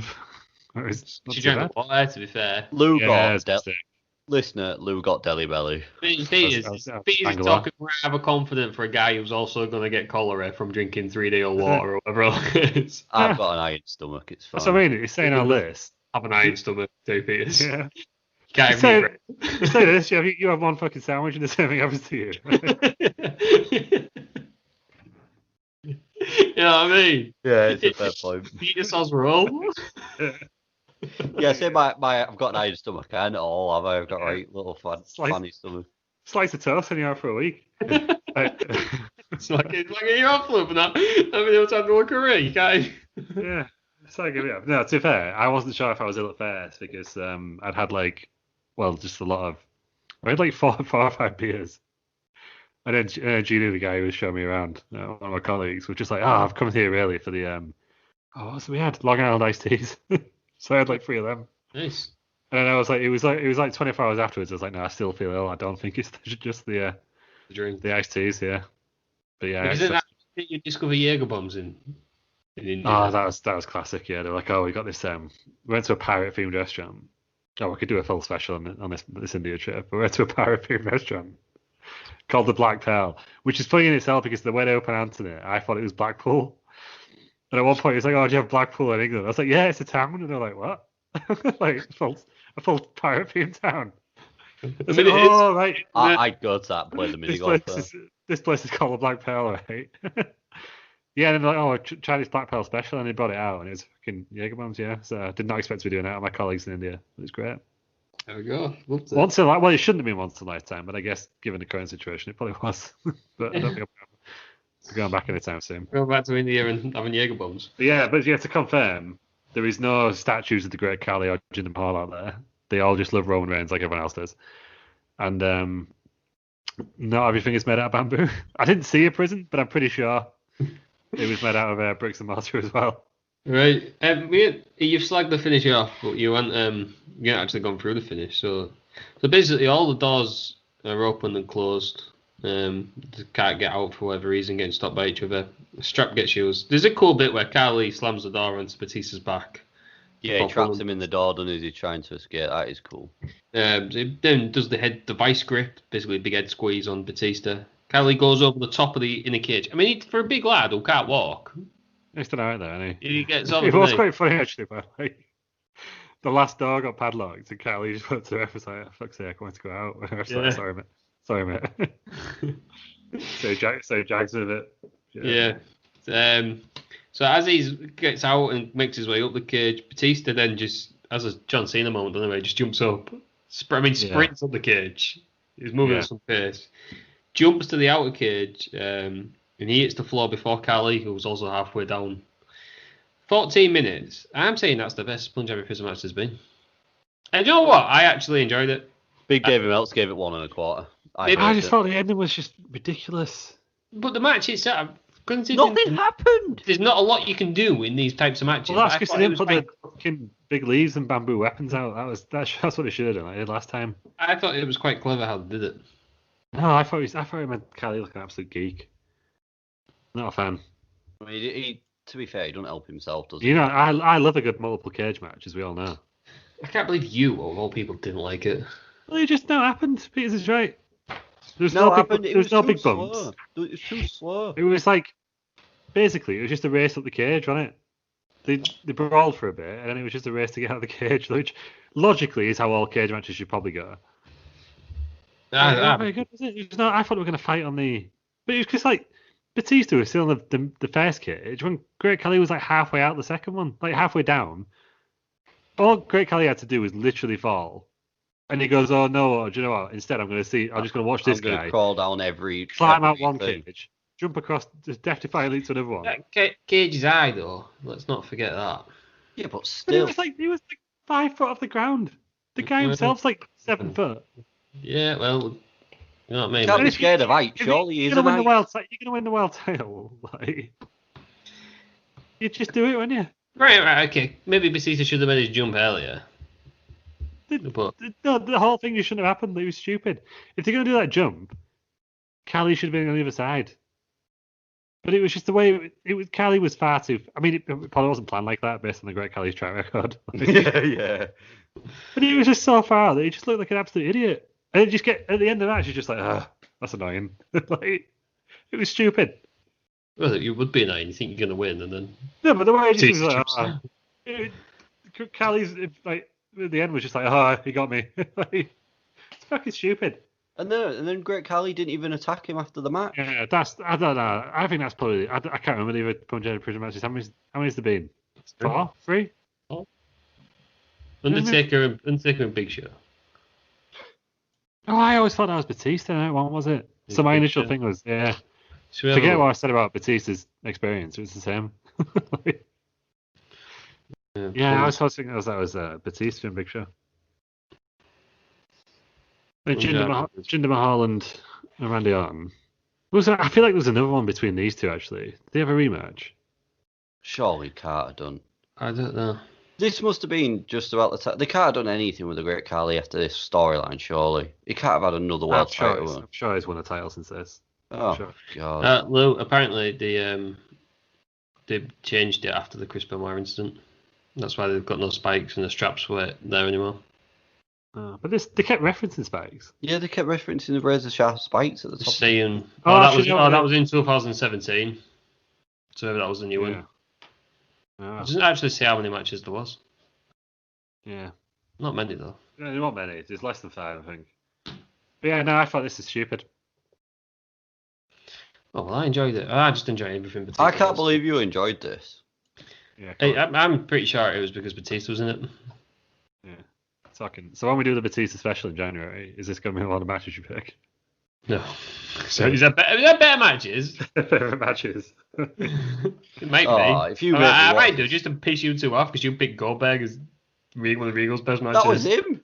That's what I mean. Yeah, well, you both tied the same. Let's not forget that triple threat with McFarlane that I picked that time. It was great. It lasted about 2 minutes. Good stuff. But and then I picked William Regal and Cesaro, which was a classic. But yeah, what was I going to say? Yeah, it was rubbish's ending, wasn't it? No, it happened, and it was just a stupid ending. Oh, there we go. It was a bad idea. Batista, I guess, but it was just. It's just big win for Batista because obviously it makes him look like a bit of a monster. Khali was like 3 foot off the ground, and he was like, "Oh no, I'm just going to carry on, just like." It does. It looks like an idiot. It does do major damage to Khali. Batista's just like, I'm just going to drop, and I'll win. Well, he did. He was stupid. He did drop and he did win. Batista's retains as well as heavyweight title. Speaking of title matches, look, if you can, I'll just give you a few things to calm down while I go through the next bit that happens. Is that right? You just put the fish on your head. I don't have the fish for me. Where's the Power Rangers mask? Have that one. There's a video recap of what's happened with the WWE title tonight. And then there's a weird Triple H promo with Todd Grisham. What was all about? I don't need to be there, does it? No. It was filler, wasn't it? Filler, no killer. It was all filler. Triple H kept saying statements like they were going to become his new catchphrase, like when you aren't getting ready for hair and stuff. Maybe just try one out.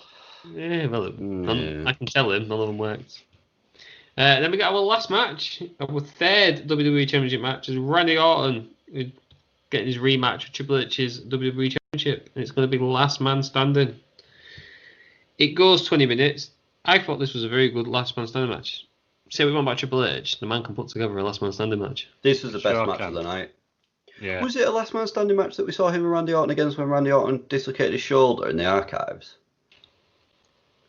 Do you remember when Randy Orton got chucked over the ropes? Was it? I feel like it might have been. They had to end it early, didn't they? Yeah. What event was that? I can't remember when that was now. No, it's in the archives, isn't it? It's in the archives, isn't it? Was it Great American Bash 2007? I don't know. Maybe. Oh, was it One Night Stand 2008? One Night Stand. One Night Stand. So I bet they were trying to recreate something like this, and obviously it didn't happen, did it? Yeah. I mean, not by choice either. It wasn't like it was a poor match. It was just unfortunate injury on it. But yeah. This match was good. This is the best match of the night. Yeah, again, disappointing finish, but we'll get to that, I'm sure. Yeah, well, so I'll just quickly run through the match. They start fighting outside pretty much straight away. Triple H, there's a bump on the ramp, you'll have to see it. Orton has a cable from somewhere. I love it when they use things that are just objects that they would, because if you're just fighting somebody, you would just grab anything that's near you, wouldn't you? So when they use like electrical cables, rather than having like a rope, why would they have a rope there? Or a steel chain or something, yeah. Yeah. Makes sense. Or a big bamboo leaf or something. Medieval weapons. Something. Yeah. Did you start? I'm sure the first Punjabi Prison had like medieval weapons. Yeah, there's medieval weapons and bamboo leaves and stuff. Yeah, mad. Should have done that again. What was that?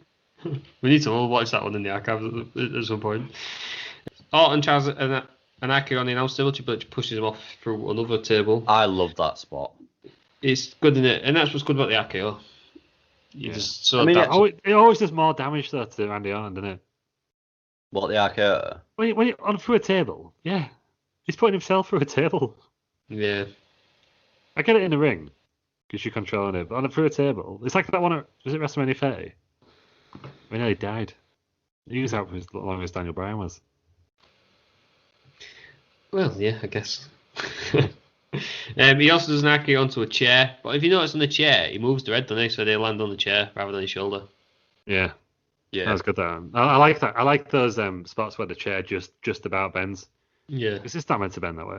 No. Another spot I did like was so Orton's got some steps and he's knocked off it. His head falls within the steps. Triple H just smashes his head with a chair. Oh yeah, that looked brutal. It did look nasty. And then Triple H runs at him with the stairs as well, doesn't he? Yeah. And proper catches him, and that looked like it was gonna hurt. Several times. Yeah. How did Randy Orton not bleed in this as well? Triple H is bleeding. Stuck big, isn't he? You know what I mean? He's got blood coming from everywhere.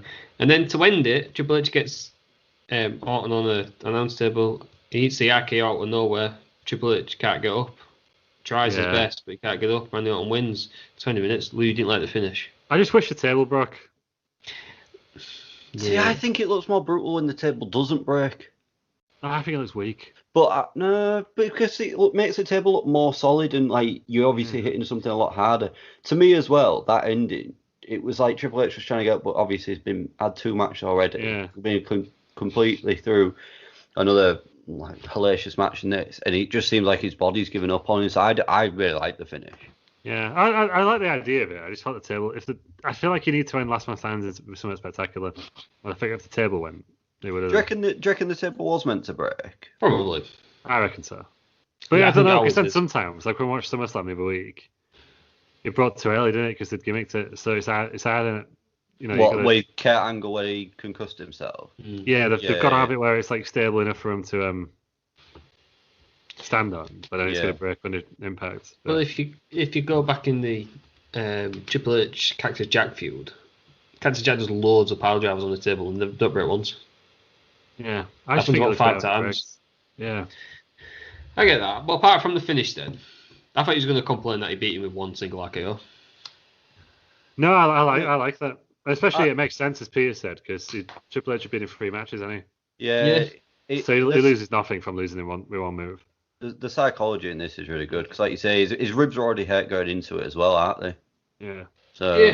And you got to build up Randy Orton's heat because he just lost his. He just had a 20-minute title in. Yeah. He knows how to do Triple H, doesn't he? He's the best in the business at Last Man Standing matches. It's the only one who's gonna throw that out there. It's hard. They're hard to do. Actually, no. Dean Ambrose and Kevin Owens had a really good one. The Royal Rumble ones. Gargano and Ciampa had a really good one. Yeah. I mean, it was a good match, but it was at that point where the feud had been restarted about the 8th time. Yeah, no, so it's like Gargano and Ciampa. I'm over it now. Yeah. But yeah, I do feel sometimes, just on a side note, Gargano and Ciampa don't seem like they can have good matches with anyone else but each other. No. I just think they've both been. Not true. Johnny Gargano and Andrade was incredible. What I more mean by that is, I think it's because so many times it just feels like that's all you ever see them do. Yeah, that's probably more what I mean by it. I mean, I know they have good matches with other people. I think that's more what I'm trying to get at is you've just seen it so many times. It just feels like that's the only person they ever wrestle against. So it doesn't feel like they have matches with anyone else. Side note on those two, they've been NXT too long now. Well, they were called up, weren't they? And then Ciampa got injured, didn't he? Yeah, it's getting a bit stale with them two always having to be there. They should move them back up. Move them up. Apparently Ciampa don't want to go up there, does he? Yeah, I'll release him now. Let him go to AEW. Alright, sod him. Still got a main roster, what are you doing, WWE? Get out. It's because of his neck, though, isn't it? He said it won't withstand the full time. That's the same. No, they're only doing 1 week. Not at the moment. Yeah, but I'm on about when the live shows come back and stuff like that. Never be the same again. No, it's true. Anyhow, we'll do NXT. Broken, isn't it? Next time we do NXT. Yeah. The pay-per-view as a whole, what do we think? Terry Peters, 6.5? No, I felt like it was a sandwich.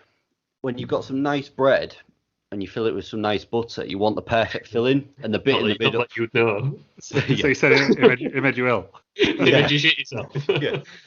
Like, you get some nice, warm, fresh bread, don't you? And you put some lovely butter in, it just starts to melt. And then you fill it with, like, just a lettuce leaf. It's just disappointing in the middle, innit? You put a syringe in and suck all the gluten out. Yeah. So what I'm saying is the first match is fine, and the last match is really good. And then the bit that's the main body of the sandwich to get you to those points, to keep the whole thing together, is just a bit crap. Mm-hmm. I'm going to give it a 5.5. 5.4. What? Yeah, I was not invested in this at all. The only match I felt was pretty redeeming in between the first match and the last match was that Ray and Finlay match, purely because of how it looked like Finlay had been knocked out and genuinely KO'd. That's outrageous. So controversial from Peters there. That's controversial. Peters 5.5. I think I'd give it a 6 because I enjoyed Batista, Randy Orton and Triple H, and then I did like the Finlay match, but the rest I was just bored. Yeah, it was a boring pay-per-view. It didn't grip me enough. I thought it was a great pay-per-view. You would. It was just, I'm more of a story guy than a match guy. And the fact that you've got one story going all the way through the pay-per-view, I thought it was fantastic. No, I do like that as an idea, but I just think the execution of everything else was pretty poor. But also, I watched it the rest was boring. I watched it in about 3 parts, which is probably why I didn't get as bored so easily. Yeah, see, I watched it all this morning. So I watched like an hour. I watched like an hour at a time, which probably made it easier.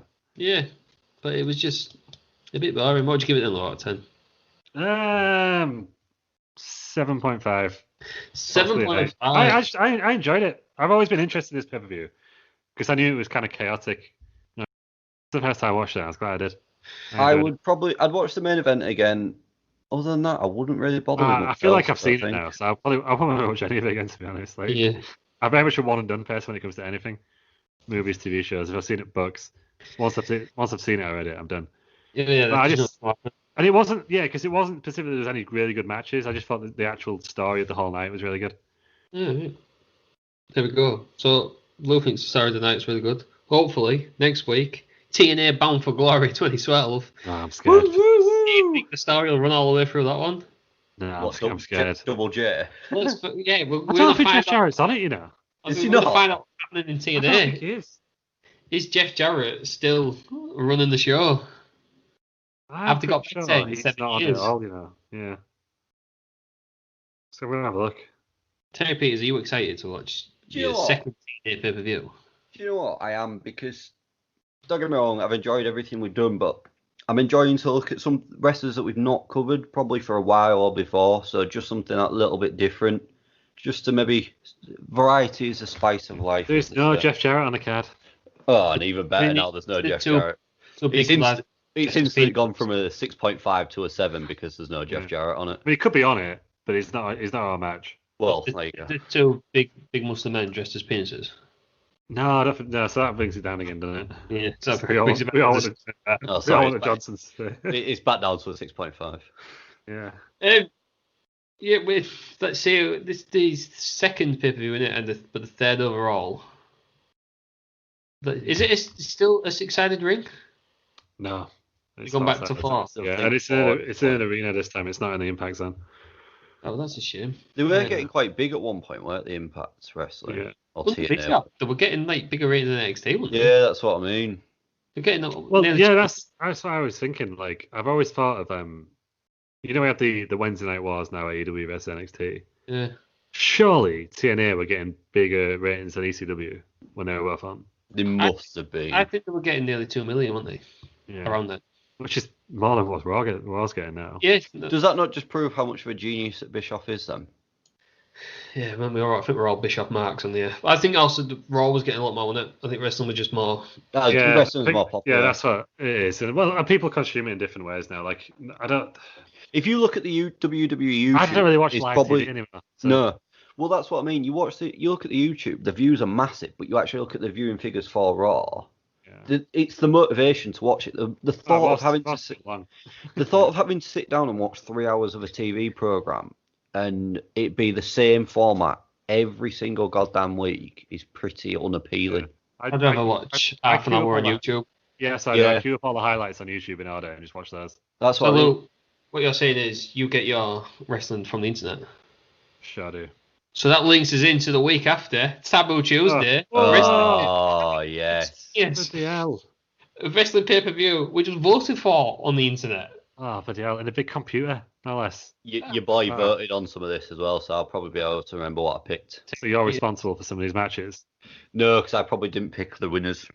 But we'll go through at the time of what happened. I've never seen this one. I mean, I have seen some of the Cyber Sundays where it was like vote for a match and it's false count anywhere, no holds barred, street fight.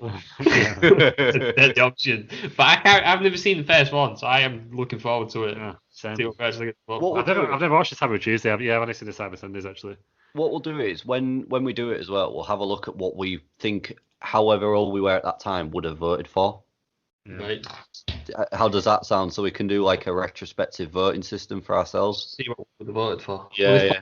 Before we go Well, review, we'll see what we voted for. Yeah, but then take into our age into consideration as well. I mean, I wasn't watching wrestling in 2004, so... Well, there you go then. So you could just pick someone really random. So I'm interested to see. There we go then. So everyone, join us for that in 2 weeks. But next week is TNA Bound for Glory. Terry Peters, where can we find you on social media?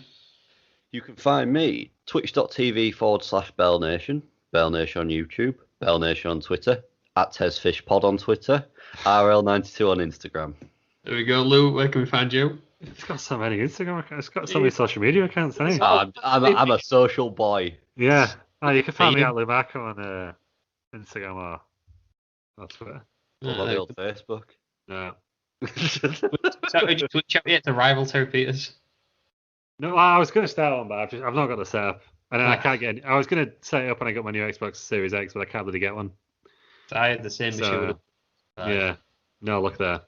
But I am getting loads of emails from Very now, because they snaked me, didn't they? Told me to sign up, said they had one in stock, went for all the bloody rigmarole. Oh yeah, no, by the way, it's not in stock. Yeah. Oh, no. Curry's, Amazon, I've tried them all. Can't get one. Ridiculous. I'm just going to wait till it comes out now, see if I can get one then. You can follow me on Twitter at TheRossM. Follow us all on Twitter and Instagram at WresAround, WRES Around. Facebook, Wrestling Around Podcast. YouTube, Wrestling Around. We're on all the... You could be listening to us right now on YouTube. And if you are, thank you. Thank you for saying this. Like, share, and subscribe. What about Audible? Audible. We're on Audible as well, probably. Yeah, we might be. Maybe. We had a minor technical hitch. Yeah. I was kind of overconfident when I said we're definitely on Audible last week. Audible have rejected us. We'll see how it goes. Just a few creases to iron out with the Audible deal and that. But you can find us on iTunes and all that. Give us 5 stars and whatnot. Yeah. We're still on iTunes, Aircast, and Spotify. Spotify, which you all know because you all listen to us on there. Past the pod. If you've got a request for us, any show that you want to do that is not Battle Royale at the Albert Hall, not be doing Battle Royale at the Albert Hall until if we're going in 20 years and we've literally ran out of pay-per-views. But considering it's like one every month now, we probably won't ever run out of pay-per-views. Feels like one every other week at the moment. Exactly. So that's wrestlingaroundoutlook.com. Send us anything. If you've got some seltzer for Lou to drink, then send us that as well. Please do. Holler you, boy. He's on his own. Locked down on his own. He's got no better to do, so he's just going to get drunk on seltzer. In Morrison's now, there's a seltzer aisle. So seltzer aisle? Full aisle? It's like there's a full, literally, one of the signs on the top said seltzer. Oh, my days. I need to get myself to Morrison's today. There we go. Over there, seltzers are available. Wear a mask in the supermarkets. Yeah, wear a mask. Fucking idiots. Everyone put a mask on. But yeah, that was been No Mercy 2007. Thank you very much for joining me, Lou, Terry Peters. Thank you. Thank you. And join us next week for TNA Bound for Glory 2012.